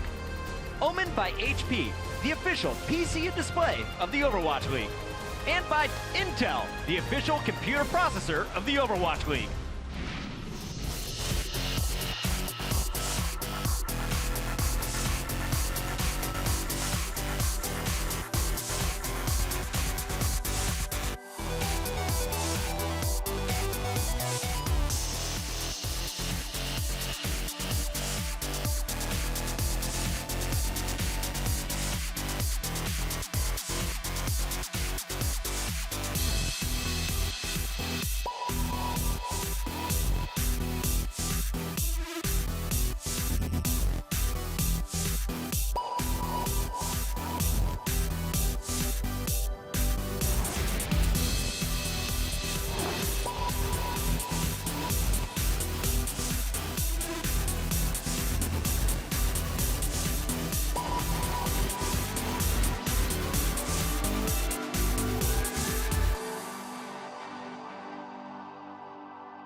Zoe, welcome back, everyone. Now, earlier this week, I got to talk to the Seoul Dynasty. Ryu Jae-hong told me that during their off days, during the break, they didn't really practice. They spent a lot of time together as a team to just hang out and, you know, work on that cohesion. And I actually found out what the Fusion was doing during that break. Well, let's say they worked hard. And as the saying goes, when you work hard, you can play with puppies. Yeah, that's right. Because that's what they did. They had a puppy party in their backyard. And we did see Shadowburn smile, like a real smile. You know that thing that twitched on the corner of your mouth? That's what they did. It was beautiful. And I think this is really what gave them the energy to come back here on stage and just smash their opponents. It's all about those puppy parties. This is what the Fusion did. You can watch the full video over on their social media. That's my insider bit for the night. I know, very insightful. It's all about the puppies, and everyone loves puppies, really. For now, let's head over to our potential last map, or no, actual last map of the day. And for all the action, let's head over to our casters. Thank you, Zoe. But now I realize why we don't see the burn here tonight, Hex. Get rid of the puppies. The man needs to focus up again. We need that death mask going where there is not a shred of mercy to be seen. Some say he's still playing with puppies to this day. Did you notice how the puppy Fraggy had kind of looked like Fraggy? Yeah, like they gave him that, like, this one's for you. He's like, all right. It's very clearly your puppy. You belong together. It's like a therapy puppy, but I mean, it wasn't like for stage one was that bad for Philly Fusion. They did great. I think they surprised everyone. These are two of the surprise teams, I think, coming in after initial power rankings. It was you know, Philly's this team that they definitely live up to the name of Fusion. A lot of different pieces from a lot of different places coming together. Boston, everyone thought that this team could not do anything, and they surprised everyone. They were both coming into this match, I believe, at 7-4, something like that. So both these teams surprised early on. I'm a little surprised at how this series has been so one-sided for Philadelphia so far. Of course, they won Hollywood there with the attrition towards the end. Even if it drew out, they probably would have won that map, or they would have won the series anyway. But now 3-0. Now you're playing for pride, playing for map scores. We saw how important map scores were at the end of stage 1 to take down tiebreakers. It was so tight towards the end that a map here and there does mean a lot. So Boston's got to dig deep on this one. Oh yeah, it's where you have to start breaking out the abacus. I mean, Valiant themselves towards the end, you know, they were riding on it where they weren't even playing in the final matches, but if one team beat another by X number of maps, then they would be in the playoffs. It's like, it's that close. And so every map matters in these series when you're going towards that playoffs, because there is extra money on the line at the end, as well as the pride, as well as the honor and the glory. So now we're going to get into it here. Can Boston Uprising save their honor, pick up a map here versus Philadelphia Fusion, and improve their odds going into the playoffs at the end of stage 2? Or will Philly Fusion just tip-tap towards a 4-0? And Philadelphia's got a lot to play for as well. I mean, it's a statement to 4-0 another team, a team that you're considered equal with. I was talking with some of the analysts upstairs, like, we could flip a coin. I could see either team winning today, conceivably. They're that even in my eyes. It's just a matter of which kind of team shows up today, especially for Philadelphia. I feel has been a little more inconsistent here and there. But definitely the good version of Philly showing up today with a new player on their roster. EQO is the one spinning in circles as the Genji. Shadowburn's still playing with those puppies, so EQO giving him the day off, and he has not disappointed. Definitely not. All right, let's keep an eye here, because there are going to be some sight lines available here for Dreamcasper to make use of on that Widow. Looking to the high ground, looking for his first target. Just going to go ahead and chase Fraggy back to the back line. And well, immediately, quite a bit of pressure here put from Boston Uprising on the high ground, but no shocker. They're going to just poke up here right now. This is generally where the first defense is going to be. Car wash used to be where the point is. That's exactly under the bridge right there. It used to be where first point was. Teams don't fight there anymore. Defense generally plays a little further back, trying to get the sight lines, using the distance to your advantage. Meanwhile, Dreamcasper trying to do a similar thing on his Widowmaker here. No, and then EQO still finds his way into it. However, there will be a change of strategy here. EQO, sure, you got the kill, but then there's the res, and Dreamcasper's there to win the duel versus Neptuno. Running over the defense here. Boston Uprising looking very good so far. Neptuno peeked there. He was behind the crates and I think ducking, and then he thought he was going to go for a shot against Widow. News, Widow's rifle is better than Ana's. Yeah, well, you know, you learn this across different games, Hex, but it's generally a bad idea to jump from behind cover versus guys with really twitchy aim and quick reactions. Generally, it does not work out all that great. Gotta be careful to not lose his Tracer in the backgrounds. We'll get out there safely, but Boston has taken first point with ease. And this can be a really, really tough map to deal with a Widow on. You have to send people after her. What Boston wants to do now is ride this momentum to get past the shuttle. This is a spot that so many teams stall out on. We saw what they were capable of on Hollywood, where they just couldn't be stopped. Once they got that payload moving, it looked like Boston Uprising. They were just the juggernaut. But we already have Note up here, pinning him into the corner. No hope there for Boombox. Eventually, Note going to go for the self-destruct, going to get that new mech in play immediately. And while so far, they're still keeping this together, Boston Uprising. Yeah, that was just trading in an old car for a new car right there. He had no ambition of actually getting a kill with that self-destruct, but does get himself a brand new mech. And now they've reached the great point. They're past the area where the defense can hold comfortably on high ground. Now defense is going to have to pick a door to come in. Left side, one tank, and the rest are going to come in through right side. This is the last decent fight. Striker doing a good job of just building up that pulse bomb as quickly as possible. Will get the D-Mech onto Poco, and another kill coming in for him on the Mini Diva. Just relentless right now. 5 minutes 36 in the bank here for Boston Uprising. This has been a blindingly fast first 2 points picked for the offense. It's ridiculous. And this is the area that I said that Widow can set up on. Maybe not where the cart is now, but you want Widow here or at the perch behind her when you're going for the final push, because no one can come out and deal with you. You have to run a Widow of your own. That is what Carpe has opted to do. Well, now, yeah, look at this. The high ground, dominant angles, can close it off, make it even more difficult for Carpe to get in there and win the duel versus you. Although a great job here done by the Philadelphia Fusion tanks, just collapsing on that Widow together as a duo. Fraggy commits the Primal Rage just to cinch the deal. Clinch it, rather. Not clinch, cinch, either way. Same thing. I mean, they're kind of like cinching the deal, you know? Like, yeah, like cinching it tight. Yeah. Well, regardless of that, EQO has his blade ready. He's got a Mercy in his sights, gets a free kill there. Give his life for it, though, unable to get into that Transcendence, which would have kept him alive. Now dueling Zumiata's on the point. All the trance is used here. Trancing out. It's an EDM festival. But, I mean, what's going on here? Because Boston Uprising, they continue to push. They continue to make progress. And, well, you're afraid to step out into the open, but eventually you will have to, Poco, just to contend on that point. Yeah, I do like that Philadelphia switched over to a Widow, because if you get your Widow set up here and you don't have an answer, well, that is answer deleted as Carpe gets headshot. That was spicy. That was spicy. Oh, God! Get out, EQO, he dashes in, eventually will not find the kill. Gamsu there with the peel, keeping his Widow alive. It's a really great bait, though, to make sure that he kept after him for Dreamcasper, because Dreamcasper saw that he had his Mercy with him. There's no way he's going to end up dying to that, gets all the damage he needs, finishes him with a melee. This kill feed has been white the majority of this map, and they're going to have to switch it orange if they have any hope. They do not, can't even get out of spawn. An amazing offense from the Boston Uprising. Remarkable work. Stats pretty one-sided here for the Boston Uprising. Hardly anything to say for Carpe. Well, I mean, for Carpe, Carpe tried, let's say. He tried, but really right now there wasn't much going for Philadelphia Fusion on that first half defense. He tried so hard. He tried so hard. Got so far. That is one of the most legendary interviews ever with Neo from CS. Yeah. Just nicest guy. And they just completely stomped their opponents into the ground. And while interviewers asking him afterwards, you know, like, what, do you have anything you can say, you know, that they tried? He's like, they tried. They tried. It was clear that he was obviously just desperate to find something nice to say about his opponents, because he's just a respectable player, right? Just loves, you know, never says a bad word. But I mean, that was just the most unintentional BM.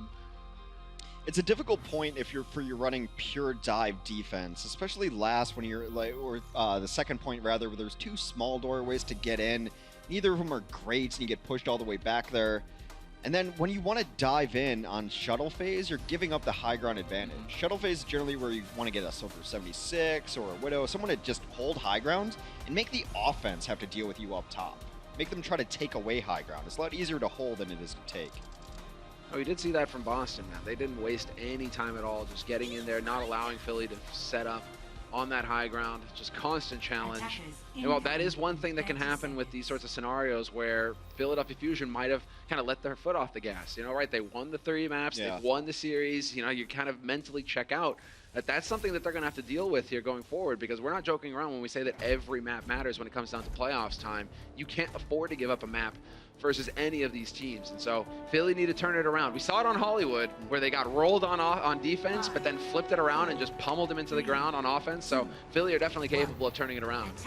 We got very similar compositions here. Philadelphia going to run a Widow of their own, so the Casper versus Carpe battle continues. Chapter 2. And Carpe, there it is. He gets spotted though. Got plunked a little bit, gonna get himself a big health pack in here. And then they will just continue to take their free push overall. Defense not really gonna contest this one too much. Just gonna let them push until they feel comfortable initiating. IQO not quite gonna get the reflect. He will consistently deliver with the shurikens. That comes as no shock now. And you gotta be careful, man. You cannot give this guy room to work with. He's gonna generate that Dragon Blade so quick. You blink, you miss it.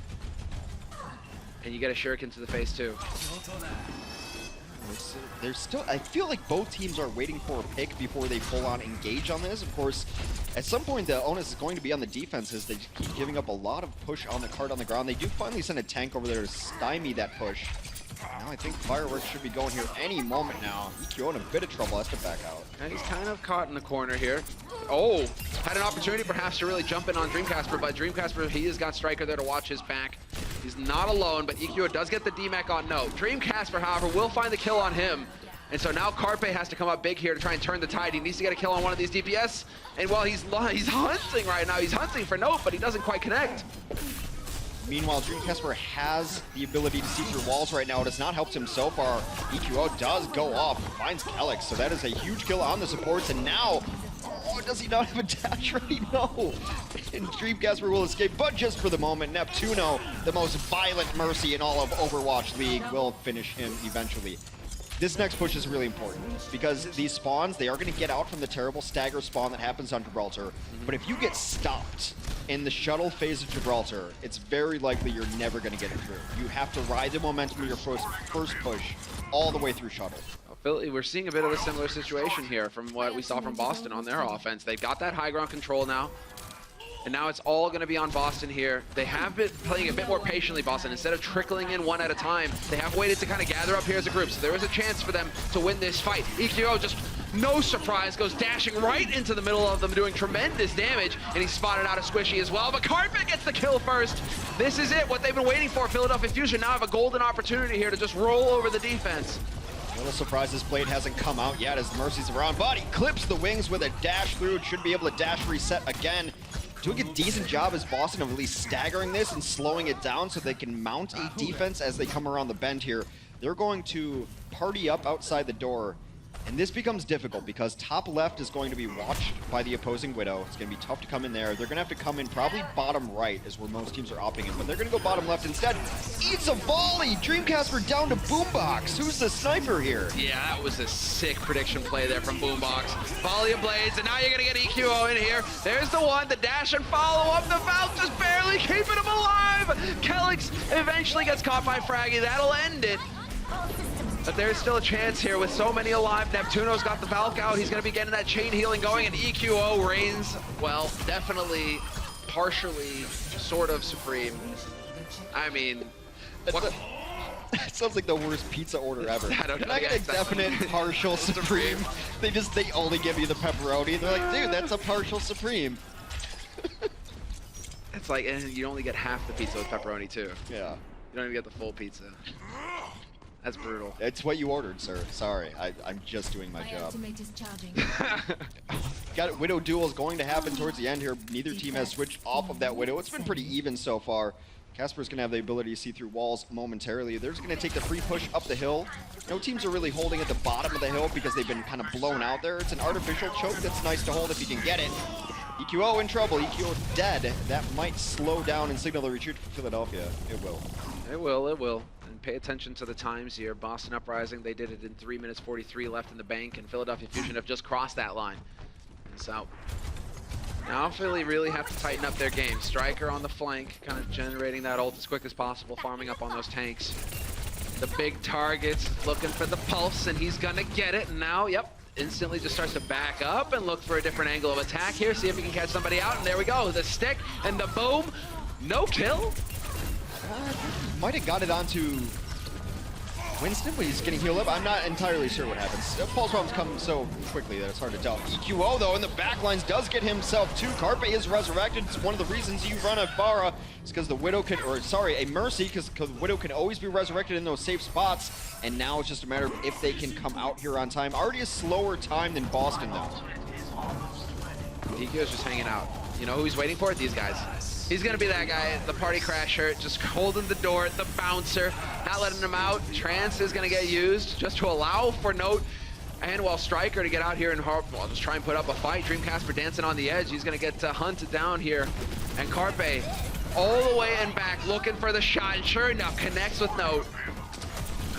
Now Poco still doing a little bit of damage, does get DMAC, but this is the spot I was talking about that is so difficult to even fight out here. They should be fighting on the right side of the cart away from the bubble so that Carpet can hit all of his shots. He's gonna get the finish over there. And what do you do about this? You do not have any bodies to send up here. Their best bet right now is just delay as best as possible, hope to get kills on the ground. Not gonna happen. Philadelphia will complete the map, but about 90 seconds slower than the Boston Uprising. Yeah, getting that bird's eye view from Carpe, you really get his positioning. He just knows when to get into those difficult spots. And well, with his aim, not really going to be missing too often, that's for sure. Philadelphia Fusion now, they've tied it up 3-3.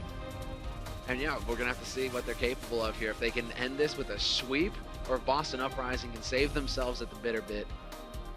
That's a checkmate spot. And actually, we have several maps in this current map pool that have those spots. Last on Hanamura, you get a Soldier 76 on high ground where everyone's fighting on the point. Just checkmate. You don't have the resource to deal with it. You saw it on Hollywood. You see it here on Gibraltar. So I think you're going to see a lot of Widow play when your team is as aggressive as the rest of the team. Everyone jump forward. I got the back line. No one's ever going to be able to touch that Widow. And like I said, the best answer to it is your own Widow. And that's why Philadelphia ended up switching to it early on to try to deal with Dreamcasper. And they realized, hey, Widow's pretty good on Gibraltar. Fancy that. A lot of open sight lines. I mean, it's strange because this used to be a map where it was just Soldier 76 all day, every day. People like the consistent damage he was able to do. You put him on the back left high ground here where most teams are defending. This is a pretty forward defense, though. Some teams started doing this to be very aggressive. You can catch teams off guard by it. And the good thing about this kind of defense is even if you get wiped, you're still going to have a chance to come back and defend first point. You can run back into it. Seems like they may not stick to it, though. I think it got scouted, so there's really no reason to do it. They just wanted to see if they could peek and get some free damage. Carpe starts this off the same way. Takes a shot as he goes on the other side. Yeah, he's kind of getting a little lucky, though, because that's the second time it's been a body shot, so he's taking risks, which sometimes is what you have to do here on the sniping game, just hoping to catch your opponent off guard. But Dreamcasper not caught sleeping again. Shuriken dink to the face. Yeah, gotta be a little bit careful as his deflect is down, and he was discorded too, so any sort of burst damage is gonna kill him. You do leap on him, still bloodless so far. These are very passive first point holds. Yeah, really not willing to commit to this. Gamsu, however, falls to the hands of Poco. And well, there we go. That's a big target for EQO to find out of position. Dreamcasper hanging around just a bit too long will get punished, and EQO, 3 quick kills for him. That's a reflect kill into the corner. He knew exactly where the remaining members were. He knew that that's going to be a volley that comes out from Nako. The best Zenyatas in the world do most of their kills through those alternative fire volley of shots. Sends it, return to sender right there. Back to the brain, and now they're in such a good position. Are you kidding? What is this? Oh, that's the Carpe show is what it is, and we get front row seats. That was brutal. Could have been what we saw in Hollywood there all over again. Both supports down, and those kills are critical because those supports would both have ultimates right now. As it is, Kelix might get there during the next fight. But Nako being denied the chance to heal and do damage from a distance to get close to Transcend. Philadelphia, meanwhile, with all the tools in the world, and they can see through walls. They can see through walls, and yeah, EQO, he has got that the Dragon Blade. He gets clipped there. Yeah, he really wants to dive in. Just waiting. There's the shot. Reflect is there. He sees that she's at half HP. Does he go for it? Does he commit? No. Plays it safe. Instead, going to keep his eyes on the big prize, which could be the squish in the back line. Now 2-0, and Kelix, the wings are out now for both of these Mercies, and so EQO, when's he going to decide to commit here with his ult? Is he just waiting him out? Trying to find the right targets he wants. You're trying to connect the dots when you have this ult. You want 1, 2, then 3. You want to find your dash targets set up in correct fashion. Carpe doesn't need any of that, though. He takes down 2 from the back line. Here comes the blade. There we go. Get the dash reset if you want it. There's your second squish. Striker is gone. EQO as an afterthought decides to go ahead and take note as well. You know, that looks real flashy in the kill feed, but that was like a grand total of 200 damage done. Everyone was so low. He comes in, takes all the glory. I'm not sour at Genji's on my team at all, but Carpe continues to hit nearly every shot he's taking. Yeah, the man just doesn't miss. Dream Casper has decided to swap off as well, so we will have the Genji in play here. Maybe some Genji on Genji action coming through. Oh, that was clever. Didn't quite work. It's also of note that overtime is in effect right now. As soon as they get off the cart, the map will end. Exactly right. So this next fight is paramount here for Boston Uprising. They need to win it decisively, and they decide to fully commit into it. So Carpe now, he's got a wealth of targets to pick from. Trance is there, but he gets forced back. Dream Casper with the big play, hunts him down. Backline is gone here for Philly Fusion. It's nothing but the tanks left here to keep it alive for just a little bit longer, but they will make no further progress. Boom. Overtime over. Round 3 complete. 5-3 now. We will change sides and see what Boston have left in the gas tank. It's a very solid push, though, given the time that they had remaining and how long of a map Gibraltar is. 3:45 on the other side to match or beat that. I think technically it's possible to tie on a payload map. I've almost never seen it because we roll to like 3 decimal places as far as the distance goes, but I think someone told me it's technically possible. I'll believe it when I see it, and I don't think I'll ever see it, so that's all right. Yeah, that's why it is the 4th map, right? Yes. Changed it up. No more confusion. No more doubts. Next, we fully commit to this. All right. We are all in. It is 5-3. At least we have that to go off of. Yes, we do know that. We also know that Philadelphia has won the series. Is playing for extra map points at this point. That is the golden, or perhaps even an orangish hue box of victory. That's where Philadelphia got the payload to. That is where Boston is aspiring to push it to as well. But I got to say, Philadelphia did such a good job on that offense. They weren't stopped once. It seems like Gibraltar right now is a very difficult map for teams to defend upon. It's the continuation. I'm just glad when, you know, you have that question mark of, are we going to see Widow anymore now that Mercy, you know, is definitely on the back burner? Well, it seems like she is still very much at home here on Gibraltar. When you've got a solid Widow, you can play to her strengths, and well, there you go. Carpe just casually headshotting a guy, no problem. So you always see Mercy when Pharah's in the meta, and Widow can offer a lot of those same things. She has the verticality, maybe not an instant verticality, but on pretty low cooldown, so that gives Mercy the escape. It's a very resable target. Widow dies in places that she can get res. And it's also a hero that benefits greatly from damage boosts. So while Pharah and Widow seem like they're not exactly the same hero, they give Mercy a lot of the same options. That is an option right to the brain of Neptuno. That's it right there. It doesn't even need the damage boost when you hit the headshot. Dream Casper there with the 1 tap.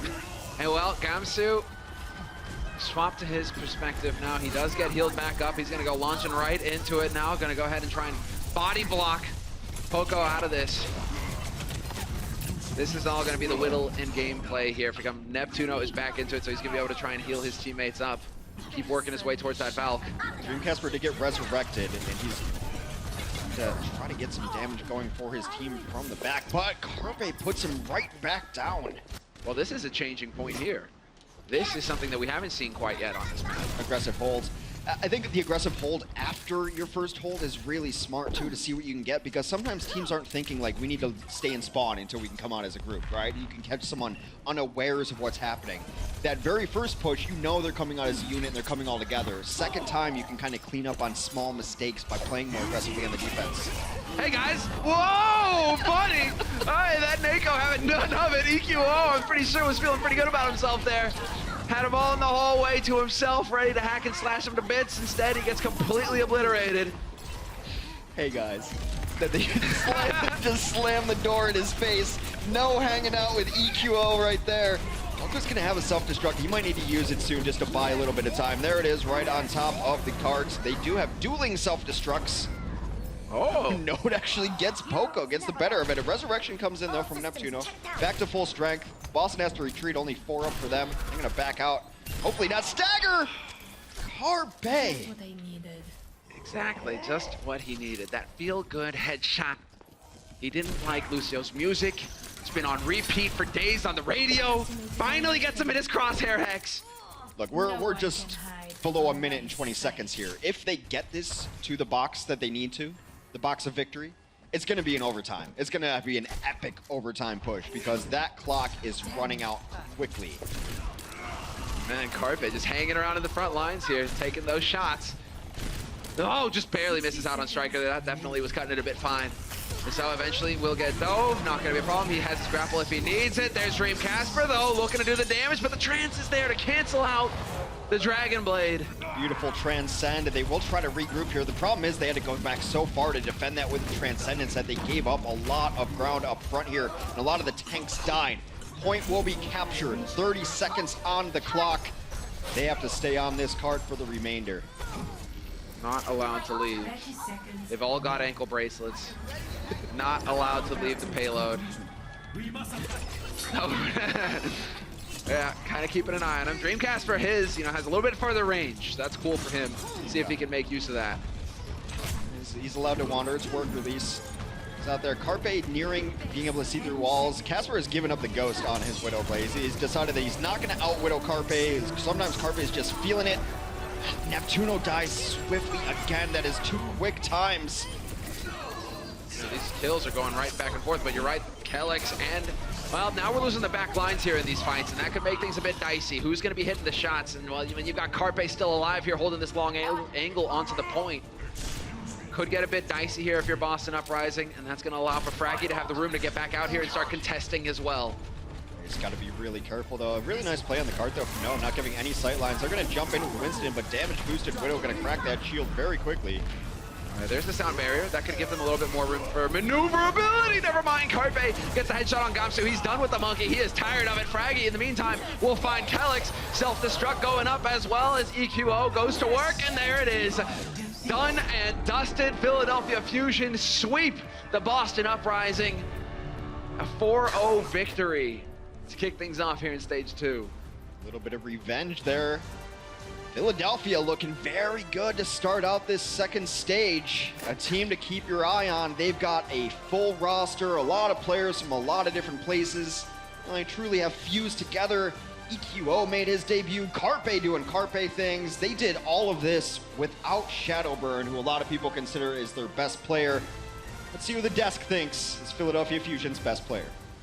Great cast coming in from Semler and Hex. Great job by Philadelphia Fusion, though. I don't think anyone predicted this one, especially Bren at halftime. I did.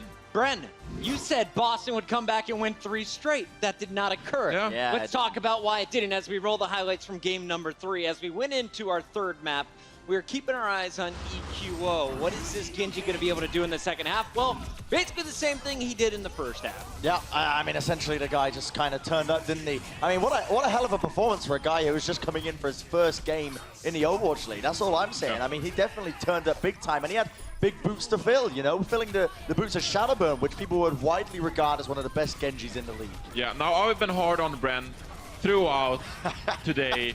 But he was actually right in one thing, and that was that Boston Uprising, they had to play their dive composition better, and going into Hollywood, it looked a lot closer, it looked a lot crisper and cleaner, because Dream Casper, Striker, and Gamsu sorted out the dives on Hollywood. So I'll give you some credit, Bren. Thank you. Boston Uprising, they got their game together, and it looked a lot more crisp, but it didn't carry all the way through. Let's talk a little bit about Boston here. Last time they get the 4-0, today they get 0-4. We saw Kalios back in the mix for Lijiang Tower. We saw Note in the mix as those two have been trading the off tanks. What does Boston need to focus on mostly, though? Is it the rosters, or is it more of composition issues that you saw today? A lot of it is adjusting to the new meta, I think, because Boston Uprising, we heard repeatedly from the players and the other teams in the league that Boston Uprising was the team who practiced the most. I mean, these guys, they stayed over Christmas here in LA just to practice more than the other teams. So that gives you an idea of how dedicated these guys were, and perhaps that some of that sticks a bit longer than you might want to. So with a Lucio, no Resurrection in the mix, perhaps these guys aren't really accustomed to the new meta yet. A lot of the teams, they took a break. They wanted some time off between the stages, of course. So perhaps they're not used to it yet, even though we know that Kellex is a fantastic Lucio. But the Winston playstyle for Gamsu, etc., small changes need to be adjusted. Yeah, stage 1, they start off 2-3, slow start. How many games do you give Boston before it's panic time? Before it's panic time, it depends a lot on their upcoming matchups. But if they lose their next 3-4 games, I mean, then you're pretty much out of playoff contention for stage 2. Today, Philly jumps over top of Boston in our standings. Bren, who are the standout players from this Philadelphia Fusion? We talked a lot about EQO. Who else deserves a nod tonight? Yeah, for sure. I mean, it's going to be Carpe, right? I mean, I think it would be a bit disingenuous if I didn't talk about Carpe. The dude actually turned up massively on Hollywood. I mean, he flexed over to the Widowmaker towards the tail end of Hollywood itself. Was popping off heads ridiculously fast. I didn't even know it was quite possible, to be honest. It was just up close and quarters. It's like he's playing Reaper, but it wasn't. It was a sniper rifle, not shotguns, believe it or not. But still, like... Shotgun snipers. Shotgun snipers. And even in Gibraltar itself as well, Carpe was consistently outperforming a lot of the other enemy teams, right? On Boston, it feels a bit weird to say that Striker and Dreamcast were being outperformed in that regard, but if there was anyone to do it, it's going to be Carpe. And if you missed any of the earlier games, go back, watch these VODs, because Carpe hit some of the nastiest snipes at the shortest ranges we have seen in the Overwatch League so far. And Carpe, he's been our player of the match, sponsored by Omen by HP so many times, but today, our new player of the match, sponsored by Omen by HP. It's EQO, his very first match, his first time on the stage, and he handled this well. I mean, what a beast. And he was so calm as well. I mean, when you looked at those Dragon Blades, especially on the overtime, on the Gibraltar, of course, on the overtime pushes, I mean, he held onto that Dragon Blade for ages. So it was so nice to see, you know, some anecdotal history of Overwatch. He was trying to qualify for Contenders Season 0. I was the one who knocked him out on Misfits. So it's nice to see him back on the stage, and in the Overwatch League when I was the one who knocked him down and prevented him from playing on Contenders. You both made it onto the broadcast here somehow. Congratulations. But my job is far superior because I don't have to lose. He doesn't either. He's 4-0. All right, EQO, congratulations on tonight's performance. Philadelphia jumps Boston in our leaderboard as we take a look at the global standings here. You can see it all started. It was Outlaws over the Spitfire, New York over the Mayhem, and now Philadelphia over Boston Uprising. What does that mean to the overall? Well, we still got New York on top. Houston is going to lock down their #2 spot, and you can now see the Fusion in the top 50%. And Houston aren't slowing down, Bran. Bran, are we going to see Houston Outlaws #1 this stage? Houston Outlaws #1? I mean, why are you putting me on the spot? That's Puckett's job for you. What's going on? Well, I just want to talk about how great Mono was on Lucio I am today. going to answer. Well, to be fair, he was a very good Lucio, but I don't think we'll see Houston particularly on top. However, they are a good team, and they are a playoff contender. That's a very diplomatic. Very nice job, Brent. Very nice job. For now, Houston is #6 in our Stage 2 standings. We should remind everyone at home, yes, the regular season has 40 matches, but Stage 2, it's just 10 per team, and you can see it was all about those map counts for the Gladiators Dynasty and Philadelphia with their 4-0. They joined our top 3 here in Stage 2. Tomorrow, the action really heats up, though, and it all starts at 4 p.m. If you miss this match, you are messing up at life. Call out of work because you got to watch London versus New York. It opens up at 4 p.m. So many more games coming your way. It's the regular season Stage 2, and the Overwatch League continues on a big Friday. We'll see you then.